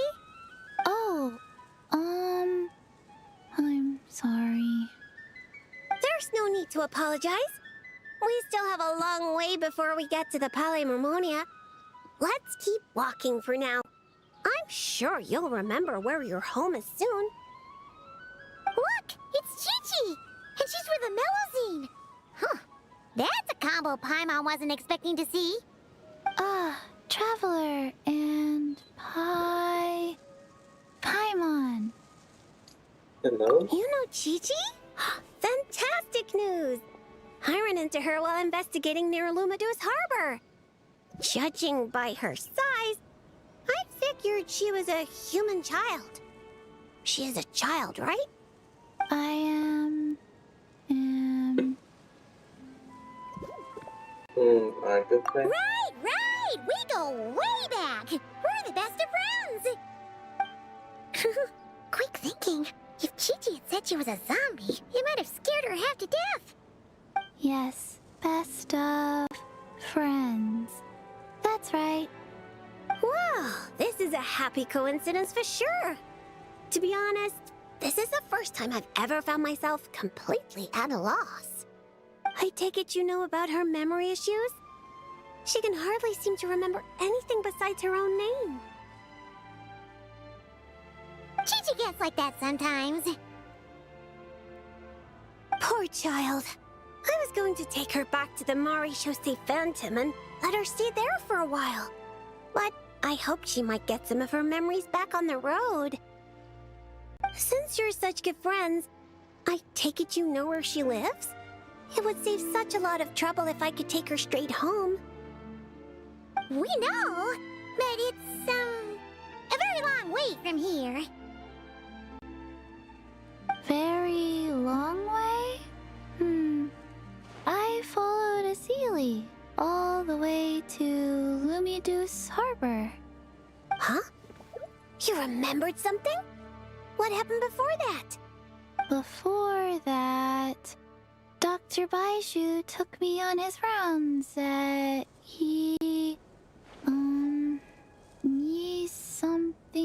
something. I went to gather herbs and then... Oh! Baiju took you to Yilong Wharf, right? Detective Paimon thinks she knows what happened. Baiju took Chi-Chi to visit patients at Yilong Wharf. She got lost while gathering herbs, saw a Sealy, and followed it all the way to Luminu's Harbor. Good thing Paimon and the Traveler read Robin versus Chesterton. Simple deductions like these are a piece of cake for Paimon now. Do you know that both a work of fiction, right? Aha! Well, that checks out. I'll take Chi-Chi back to Yilong Wharf right away. Dr. Baiju is Chi-Chi's guardian, is he? He must be worried sick. Wait, these people in Barbie event, her prophecy. Wasn't she one of them? Oh, you're right! Paimon almost forgot about that. Barbalos, are you there? Can you hear us?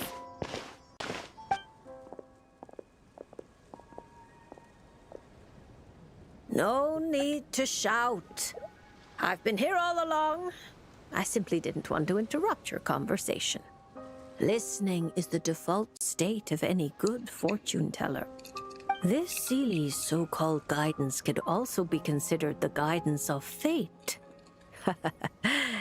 Since you're here, Chi-Chi, why not let me read your fortune? Fortune? Oh dear, Barbie, allow me to interject. You're really not suited to talking to children, you know. You're scaring the poor girl. Let me take this one. Now listen closely. This is how you deliver a little surprise gift. Little Chi-Chi, member of the Little Hexen Circle, I'm the mother of your ally Klee, Auntie Alice, the greatest witch in the world. Nice to meet you, Auntie Alice. What a sweet, polite little child. Come now, let Auntie's friend, another great witch, throw you a wonderful surprise fortune-telling party. Fortune-telling party? That's right. Look at the cards in front of you. Aren't they pretty? Do you like them? I like them. That's wonderful. Now, can you pick one for me? Is this one all right?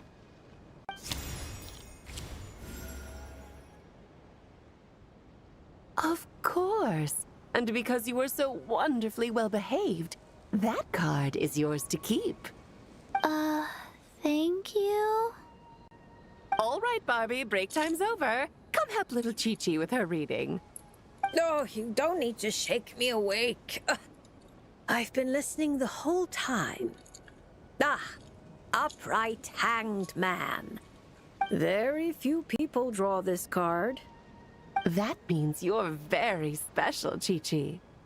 It symbolizes transcendence and waiting, and also detachment from the everyday world. There are shackles that bind you, but you yourself have no desire to break free from them. Shackles? Do you mean my orders? At least on the surface, you wouldn't be wrong to understand things in such a way. As for your future, all you need to do is wait. Of course, it's not like you lack for time, but... Oh my, how strange, how very strange. Hold up a second, you're saying too much at once. Give the poor child a moment to breathe. Let Chi-Chi savor her little gift first. You really do need to show a little more patience with children.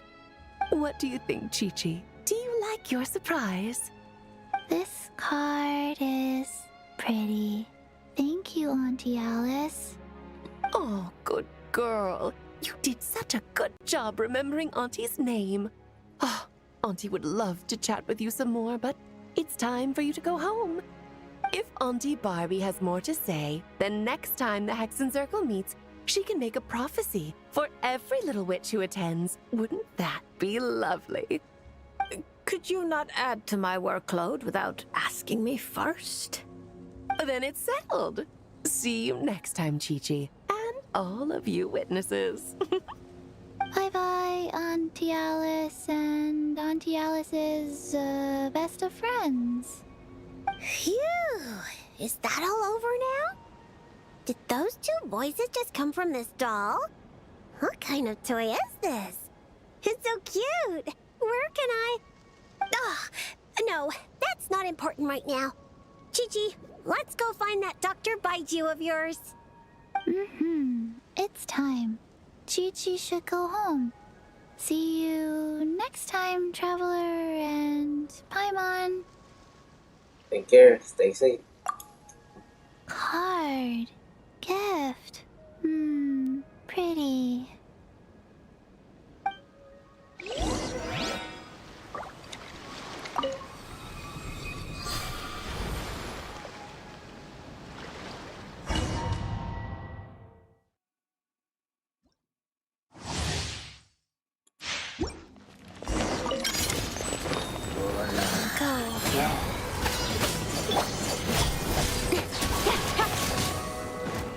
Nowhere to hide.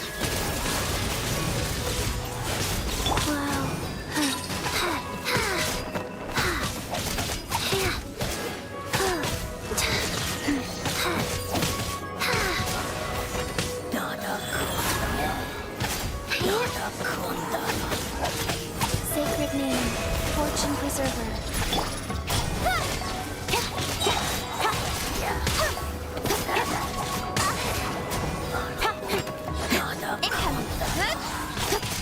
Cut to the chase.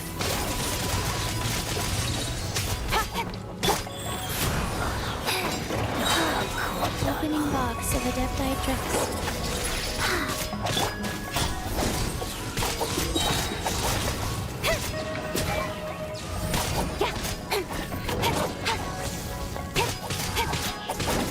Don't blink.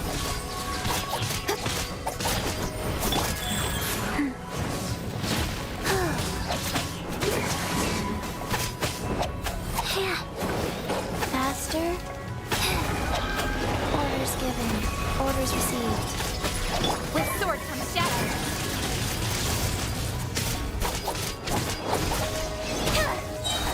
Incoming.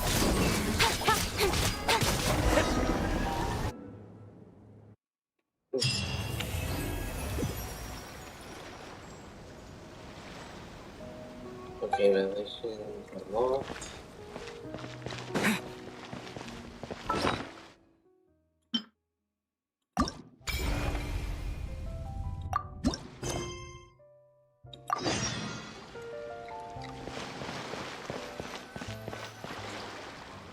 So you can't help me fix this annoying affliction either.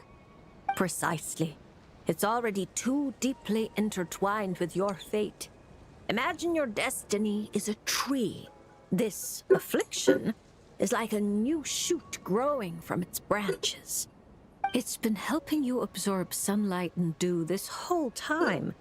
It, long ago, began to shape your fate. If you cut it off now, the wound left behind might fester, infecting the entire tree. Huh. You make it sound like it's a good thing. It's clearly getting in my way, keeping me from mixing the drinks I need. It's more like one of those vines that wrap around the trunks of giant trees, restricting their growth and slowly strangling them.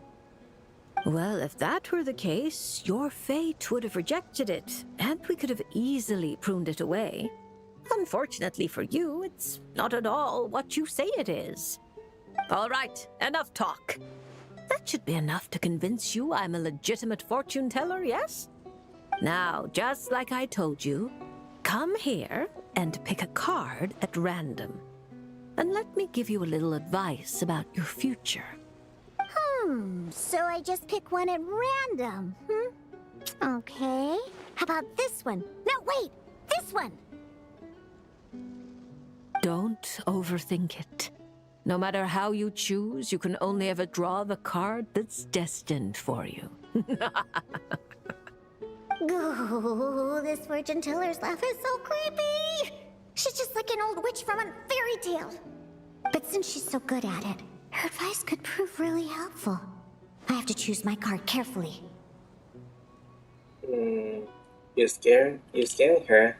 No time, no see. Huh? Traveler? Paimon? True to form. Here you are at just the right moment. You're too kind. Timing is a strong suit. How else I can handle many commissions? Well said. Compared to an intangible thing like fate, commissions have a far more intuitive effect on shaping our words and deeds. Now, seeing as you're here, perhaps you could have a word with this little one. She doesn't seem very trusting of an old witch like me. Well, it's not so easy to trust a weird-looking fortune teller who set up stall in the middle of nowhere. Oh, the traveler seems to know this fortune teller pretty well. Great. I can finally have someone I trust. Traveler?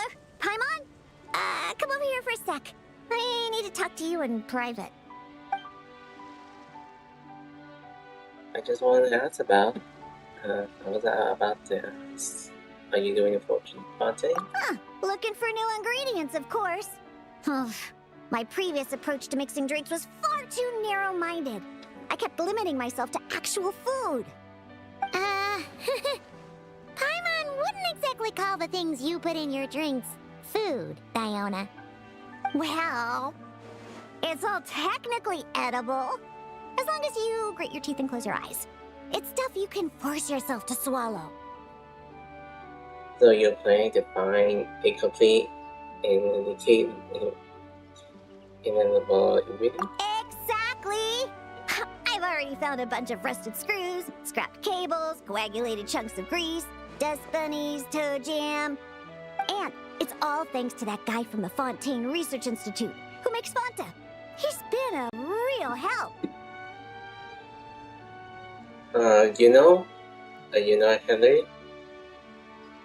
Where do you run into? Well, I heard that really tasty fizzy drink stuff comes from the Fontaine Research Institute, so I headed over to take a look. When I got there, Mr. Henry let me try a few bottles of the new Fanta flavors. Completely on the house. Mr. Henry doesn't smell of alcohol at all. Nope. He just smells like Fanta. Sweet and tangy. When stiff, and you can tell he's a reliable sort of grown-up. And he was the one who suggested I come to this stall. He said my affliction is probably beyond the Research Institute's ability to analyze. But he heard that this weird fortune teller who showed up recently near the court of Fontaine, apparently everyone who's been here says she's crazy accurate. Maybe if you get your fortune told, you'll learn something about what's causing your affliction. If you grasp the principles behind it, perhaps you could find a cure. Well, hard to argue with that logic. Guess he didn't end up becoming a researcher at the Fontaine Research Institute for nothing. So I came here to see the fortune teller. As soon as I walked over, she stopped me and said there was a strange disturbance surrounding me. Before I could ask, she blurted out all the answers to my questions. But the scientific logic of the Fontaine Research Institute doesn't directly apply to divination. Even if you understand the principles, it doesn't mean the solution will be easy to come by. Just like I told you. Mysticism isn't built of bearings and bolts, and I can't simply repair your fate for you. Oh, are you telling me nothing can be changed? Then what's the point of drawing a card? By drawing a card, you may just find a tiny missing gear to fit into the wheel of fate. It may seem insignificant, but when installed correctly, the tiniest gears can still drive massive mechanisms. You're not just humoring me, are you? Traveler, what do you think? Popping of them is very reliable. Just relax and draw the card. All right, if you say so. Then I'll take one.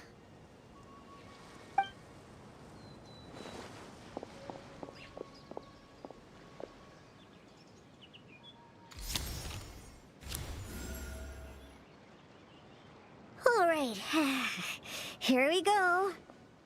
Looks like it's... Oh my. How strange.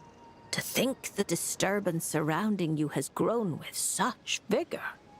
It's no longer a shoot, but a sturdy branch.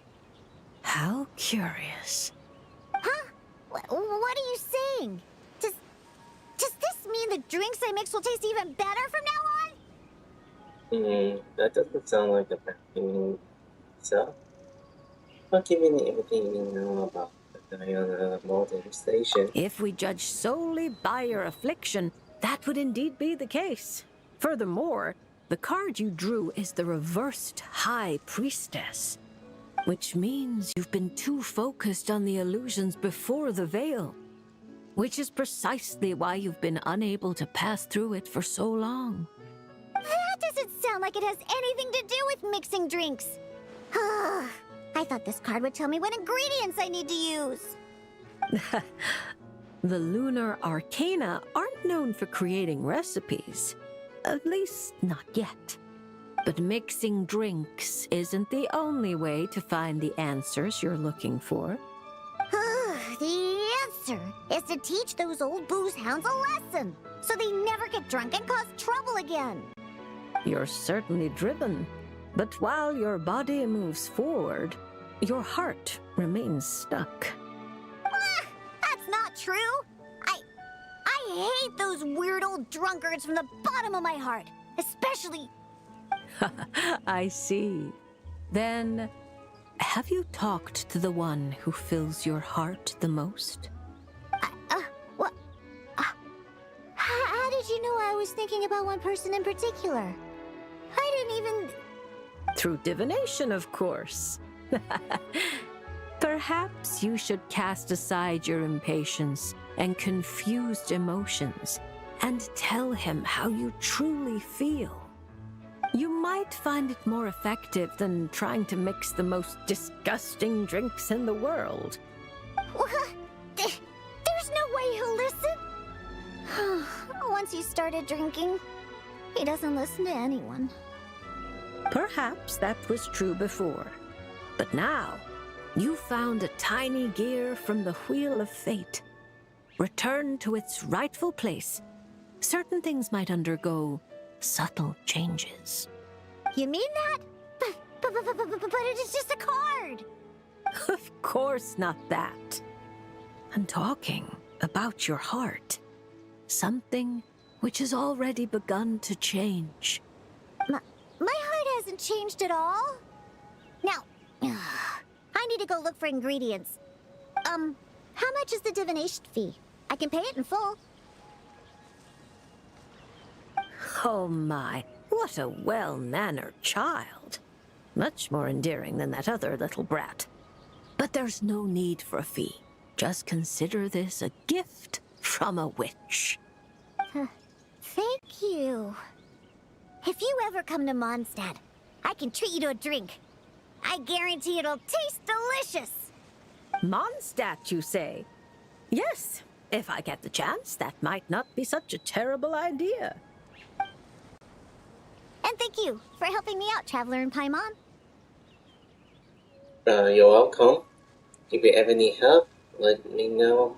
No matter the trouble, Paimon and the Traveler will swoop in and save the day. But swooping in is thirsty work. So once we're done, we wouldn't say no to some of your tasty drinks, Diona. It's a deal. Next time you're in Mondstadt, I'll treat you to the best drinks you ever tasted. The kind with absolutely zippo alcohol. By the way, if you have any more questions about your card, look for someone named Mona. You probably already know who I'm talking about. Mona? Yeah, I know her. She always orders the cheapest drinks. Is she a powerful fortune teller too? Ha! She's nowhere near my level. Still, she should be up to the task of reading the lunar arcana. Otherwise, she might as well hang up her hat. Just tell her you've brought a prophecy on behalf of the mighty astromancer Barbeloth Trismegistus as a test. Don't worry. As long as you say that, she'll do her best to interpret it for you. I think I got that. Astromancer Barbeloff Trismegistus. Mute! That's a long name. Come to think of it, isn't Mona's name really long too? I think it was the Astral... what was it again?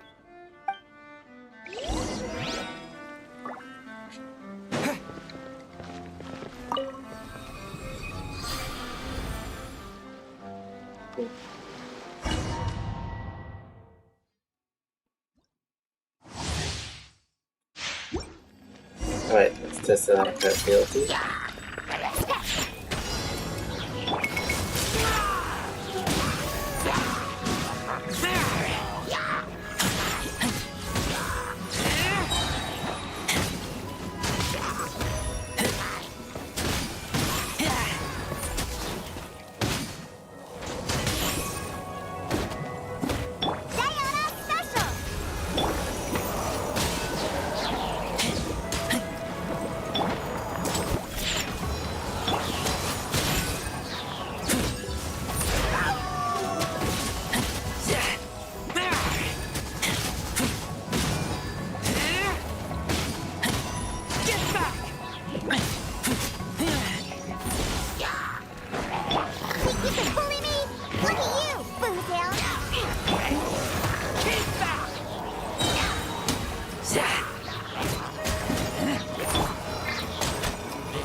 Wait.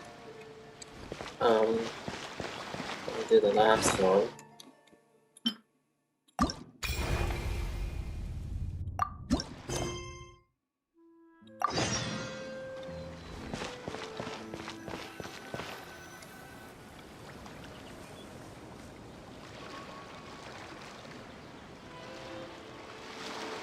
So what you're saying is that this card I drew is actually pretty good? Fate is simply fate. It makes no distinction between bad and good. However, talking solely about the upright strength card you drew, one of its interpretations actually fits your profession well. This card symbolizes passion, courage, confidence, and desire, as well as perfect, unfaltering love. No matter what surprises fate throws your way, I believe you will take control and steer a steady course. Oh, don't flatter me. By our rules, a good fortune means paying extra for the reading. Here, I'll leave my coin pouch with you. If you have time, could you read the fortunes of my crew? That's the first time I've received a request like this. We've sailed this ship from one corner of Tevat to the other, braving the winds and waves. After so many years at sea, there isn't one among them who doesn't harbor troubles of their own. I may be their captain, but there are things even I can't help them with. So, running into a fortune teller like you, it made me think you might be able to help set their minds at ease. As for recompense, that won't be a problem. We've done good business on our way here and dragged in quite the haul. As intriguing an offer as that is, I'm afraid I'll have to pass. I fear there aren't enough cards in my deck for such a sizable crew. Ah, Traveler, Paimon. I haven't seen you in a long time. Are you here to have your fortunes read too? Hey, baby. Beto. What are you doing in Fontaine? I'm here on business, of course. And to help a certain someone scout out new trade opportunities while I'm at it. This contains someone, Disney. Our esteemed Tianxuan, of course. Who knows what kind of scheme she's cooked up this time. A few days ago, completely out of the blue, she tells me there's good business to be had in Fontaine. Doesn't ask my opinion, just whips out a detailed itinerary and tells me to follow the trade route it outlines. Turns out, she'd already sent people to scout ahead. I haven't had any urgent business lately, so I went along with the whole thing. And what would you know, it's been plain sailing the whole way. What was supposed to be a 2-week job got wrapped up in just over 1. I figured since we're already here, we might as well stick around and have some fun. So I gave the crew some shore leave to kick back and relax. Matter of fact, just yesterday, I booked an event space at the Hotel de Boer, and the lot of us drank up a storm. The crew's still sleeping it off at the hotel, so I thought I'd venture out for some fresh air and to sober up. But I only made it a few steps before this, fortune teller stopped me and asked me to draw a card. So you already drawn one? Here, it's the strength card. Looks like a good one, and since it's the right side up, I think that makes it even better. Upright strength. How should Paimon put this? It really does suit you, Beto. It certainly does. Now, let me explain the other meaning it holds. Don't tell me. It's bad news. I wouldn't say it's good or bad, and it's not directly related to your fortune either. Just a little after-class musing, now that your reading is over.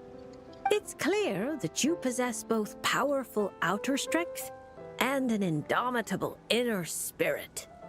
To borrow a metaphor, you're a lantern in the dark night.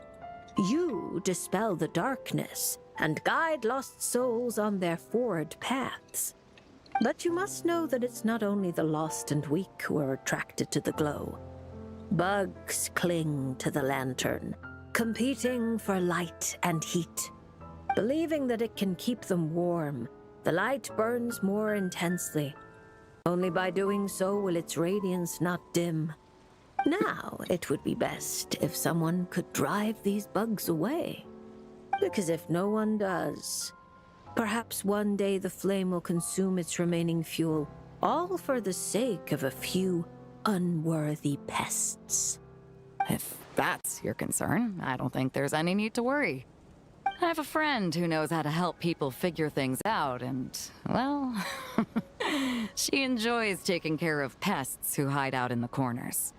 A rare friend to have. Judging by your tone, you must really trust her. She doesn't sound like someone who would easily lose her way. Her? Oh, if she were the type to get lost, I doubt anyone in Liyue would know how to stay on course. Take this trip, for instance. She's the one who pointed the way.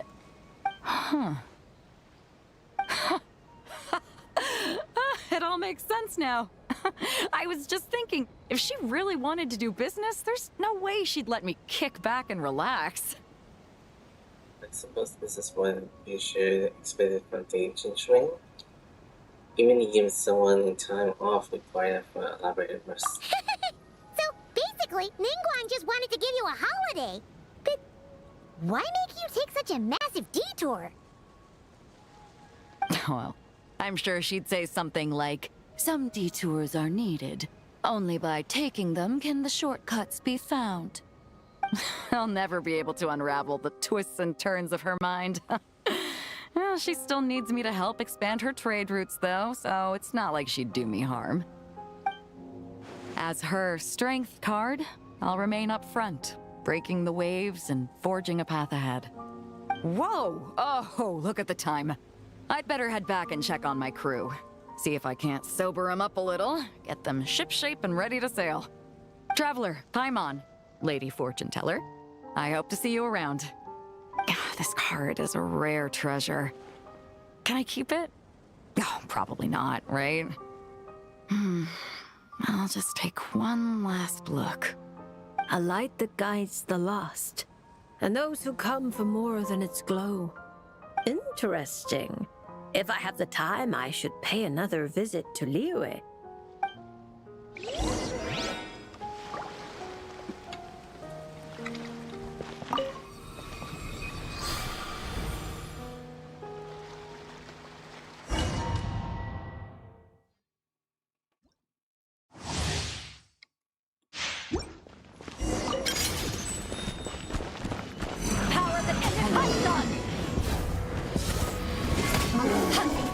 Submit for judgment!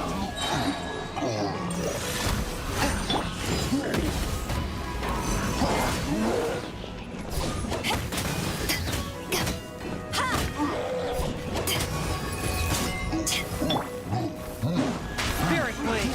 Attack! One with my blade! To ashes!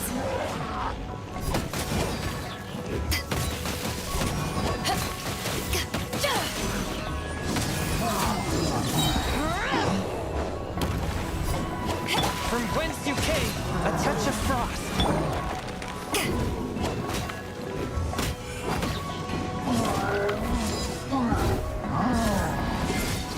Eyes on me!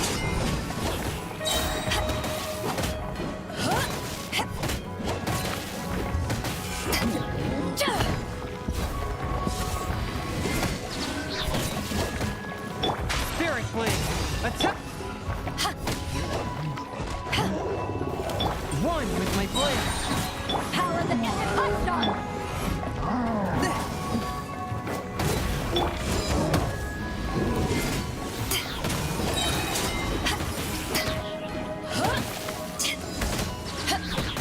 Submit for judgment!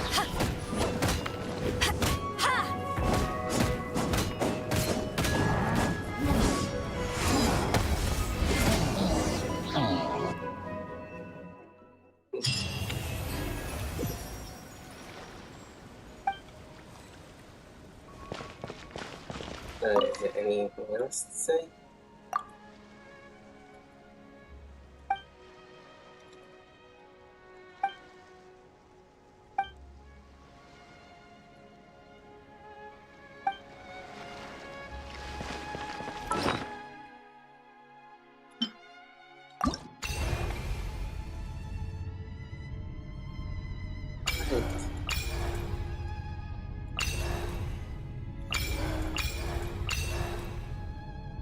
But that's all for the witch's problems.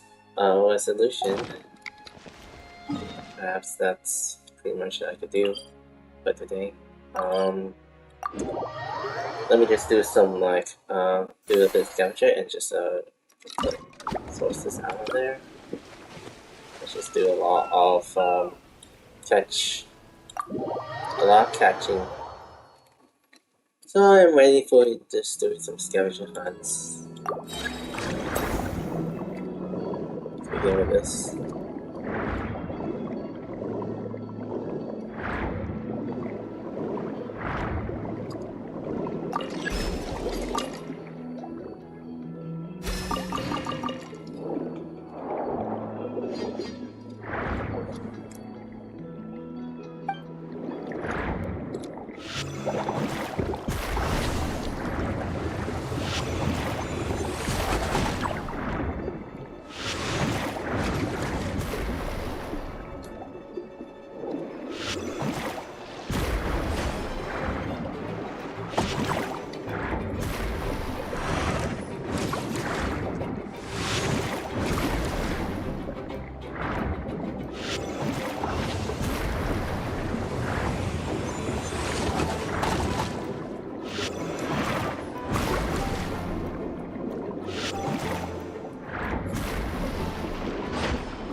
That's done.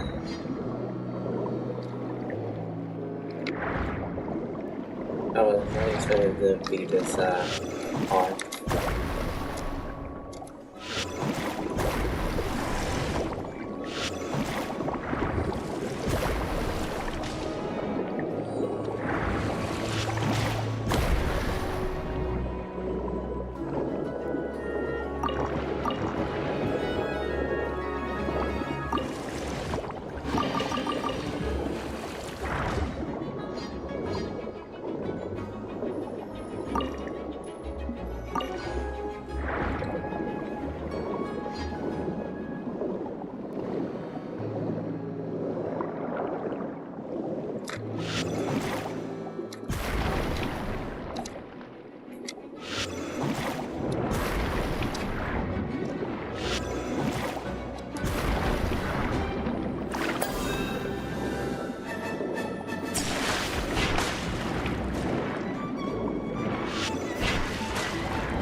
Okay, I need to sort this out.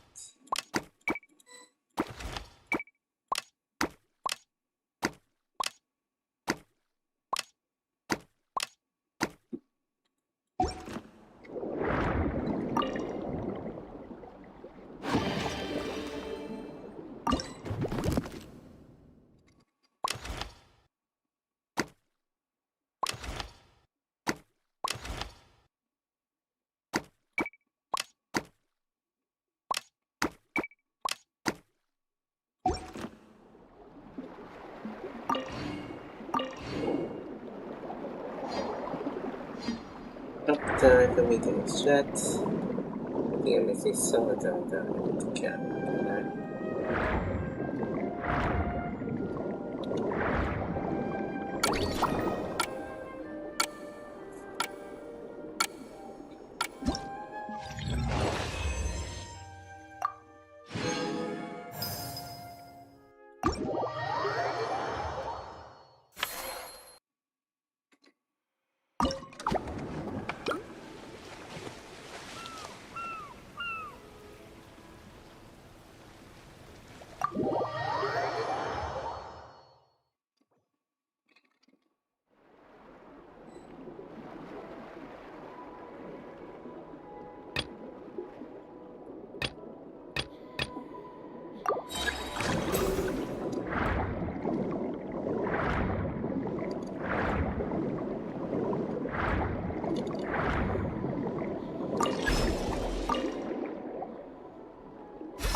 bait, and we can leave it.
Right, we're still here.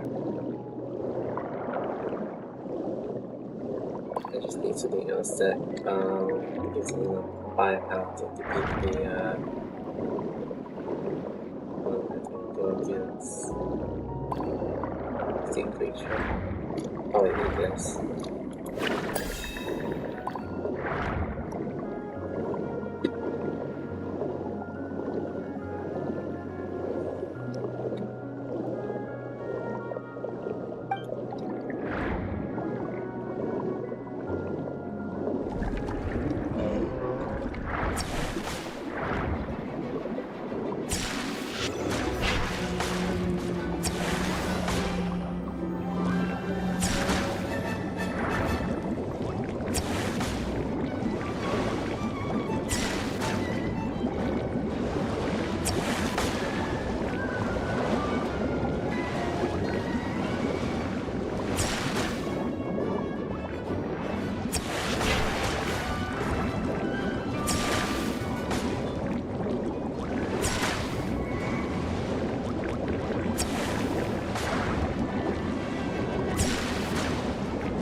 Thank you.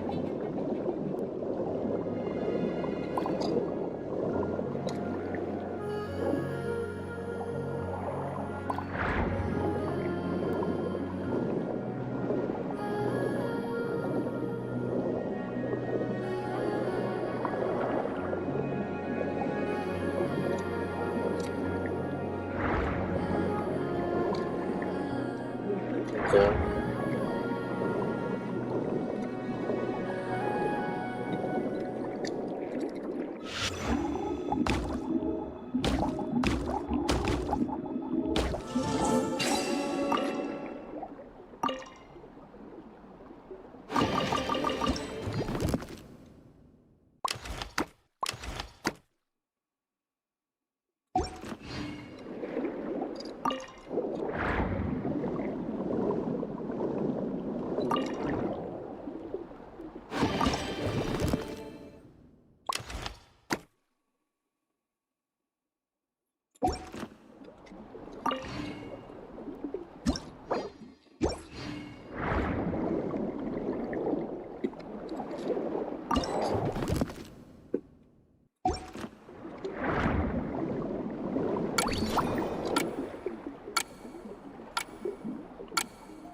that's going to do with the cells, but let's do this.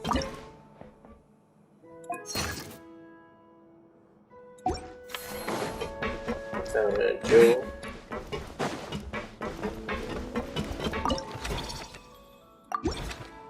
And I'll do chop.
Why am I running out of the items to sell?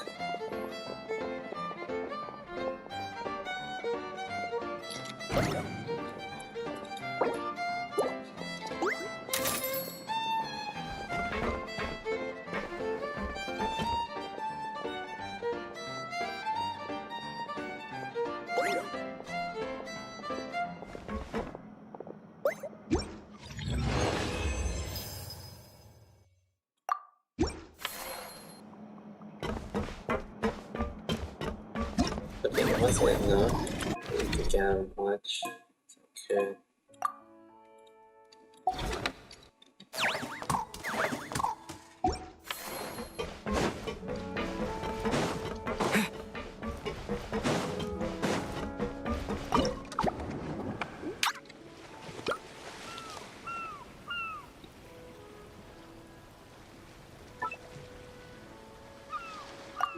What's the pollution phase?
We get less pennies.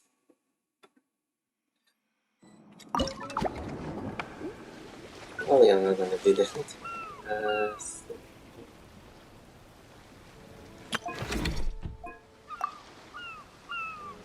I need to catch some seals and some gel. I'm gonna do that. Just to share purchase.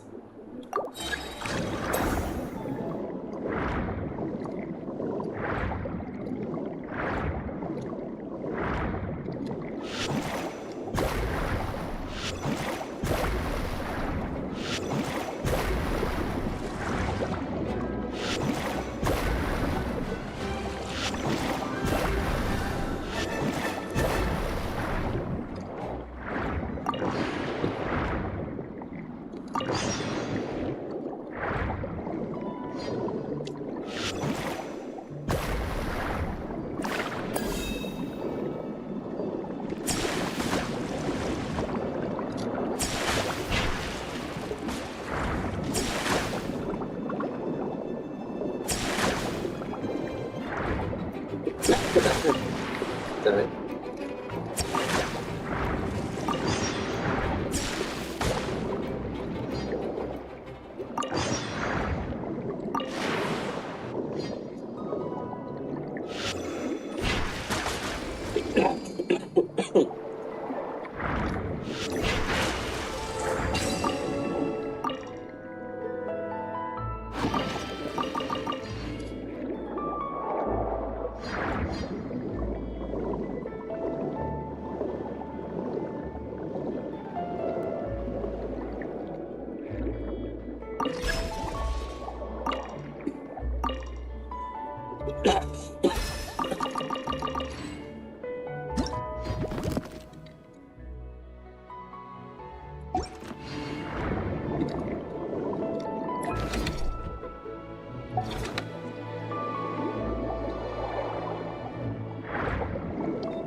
Okay, I can do what I do.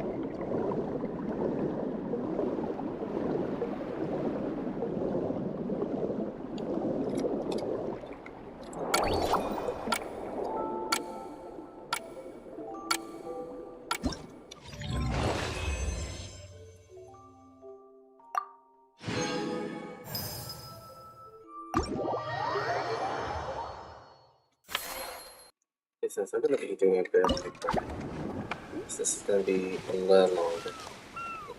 Expect it to go.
looking. I'm gonna find that underwater Ultramax somewhere.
Illusions going by, I just buy then I'll have the time. We'll find it later.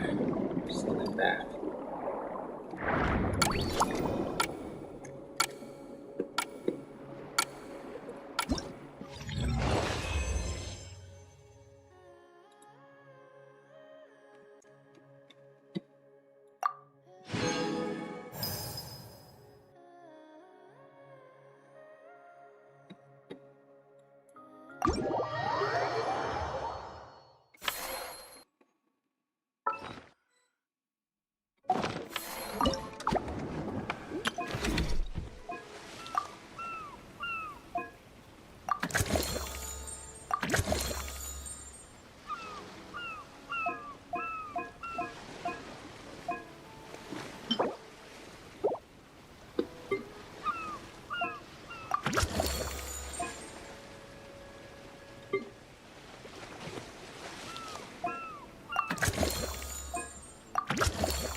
I think the bear is going to find me. Something of this. Sure. But now I'm just gonna do it themselves. Not having it much.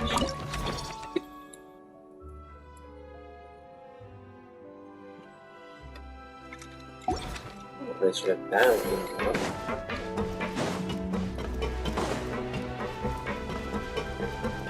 Alright, probably gonna be ending this for within a minute. I'll do this one any other time. Also, I don't know if there's a whole bunch of me to continue on with this launch. Hold on. Before I'm thinking about leaving.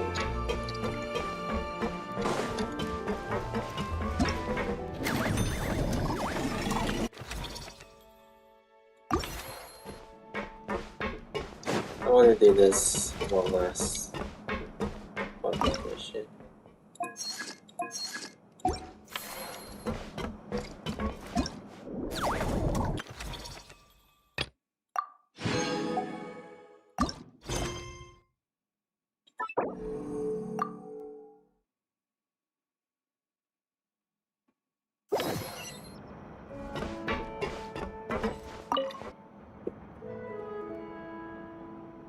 Oh, fantastic.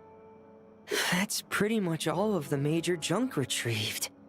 I'm sorry you've had to work so hard, you two. Oh, don't feel like you have to apologize, Fremine.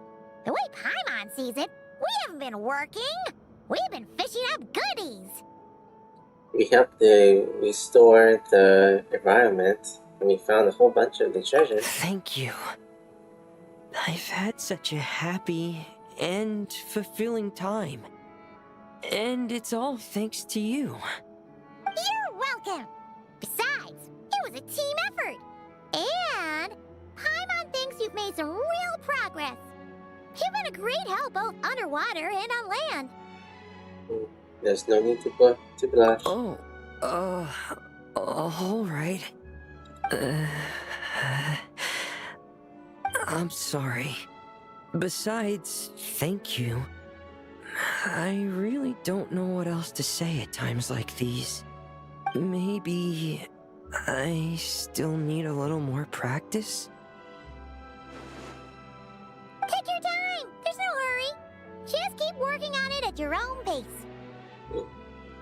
If we get a chance, let's cooperate again in the future. If you need anything, always count on us. Alright, it's a deal. Now that the cleanup's over, I was planning on going back underwater to spend some time alone. But, weirdly enough, after talking with you, even the sky itself seems calmer. I just wanted to, share this feeling with you. Anyway, I'd best head back and meet up with Lenny and the others. I'll leave the rest of the underwater survey data with you. I hope you find what you're looking for.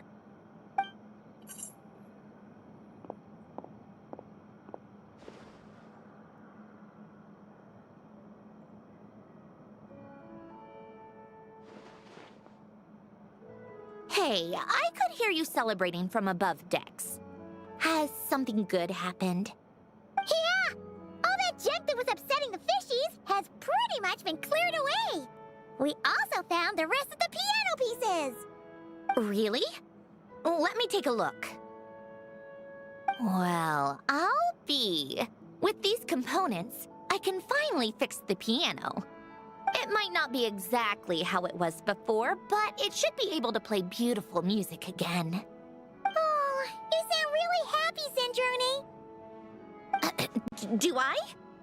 Whatever. I'll go fix it right away. It shouldn't take me long. In the meantime, could I trouble you to spruce this place up a bit? Such a wonderful instrument deserves a proper stage to set the scene. Oh, she sure looks happy.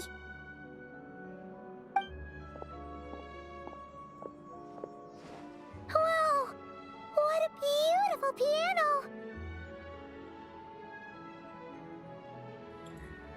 It's very elegant. It's glorious. Of course it is. It was me who fixed it after all. I also reinforced the mechanical linkages and retouched the exterior. You two didn't do too badly yourselves. This stage is truly worthy of this piano. It was nothing! Anyway, that's enough chit-chat. Aren't you gonna play us a song? Huh? Right now? When else? Why fix the piano if you're not gonna play? How about we leave the performance on hold for today? There's plenty of time for me to play for you later. Forgot your sheet music? It was shot? Absolute nonsense. I just want to sit with it quietly for a while and reminisce about the past.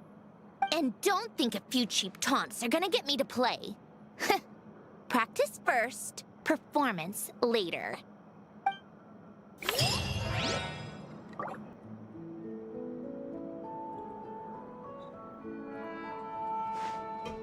Alright. That's pretty much it. Okay, so this is to know how to play this piano. Are there any objectives I can do here? so, then that's probably all about it. Since I did about Sandrade commissions to do around underwater stuff here. And pretty much of Calabino's tour guide around the aquarium.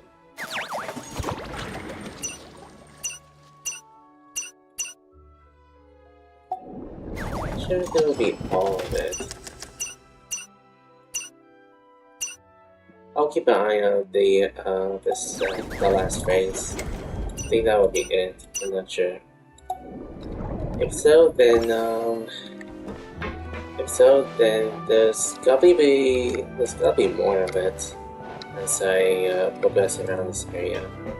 I'll just let you know.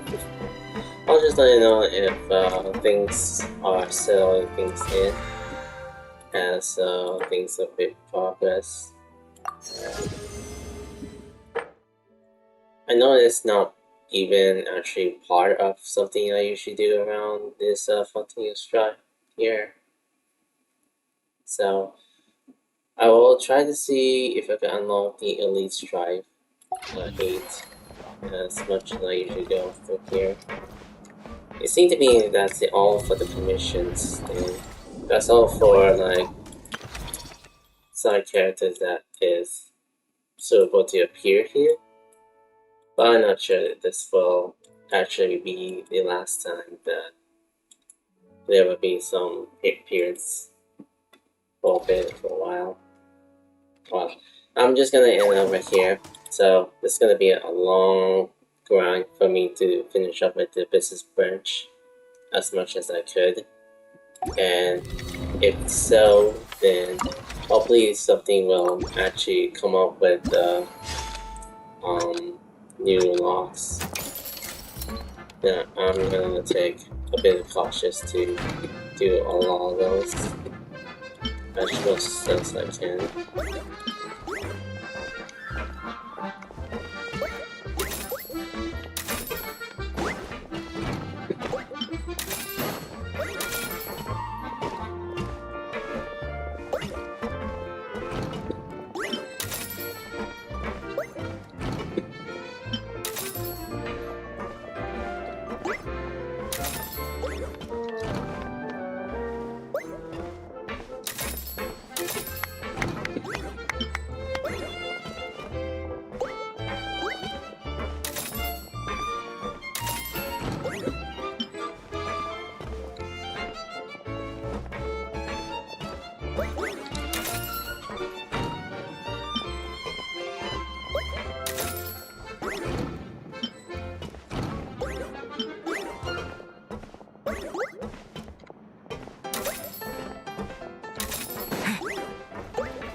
I want to see how far is some of my product will finish up itself.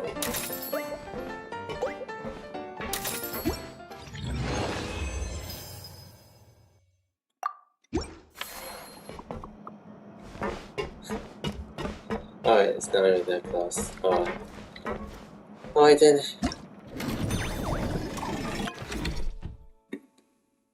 I'll do as much of them as I can. And see you around probably in the next stream on YouTube. And once again, appreciate it for the subscribe. I'll probably gonna be doing more in the next few weeks and so. So a lot of things will happen, busy stuff in the background. So alright.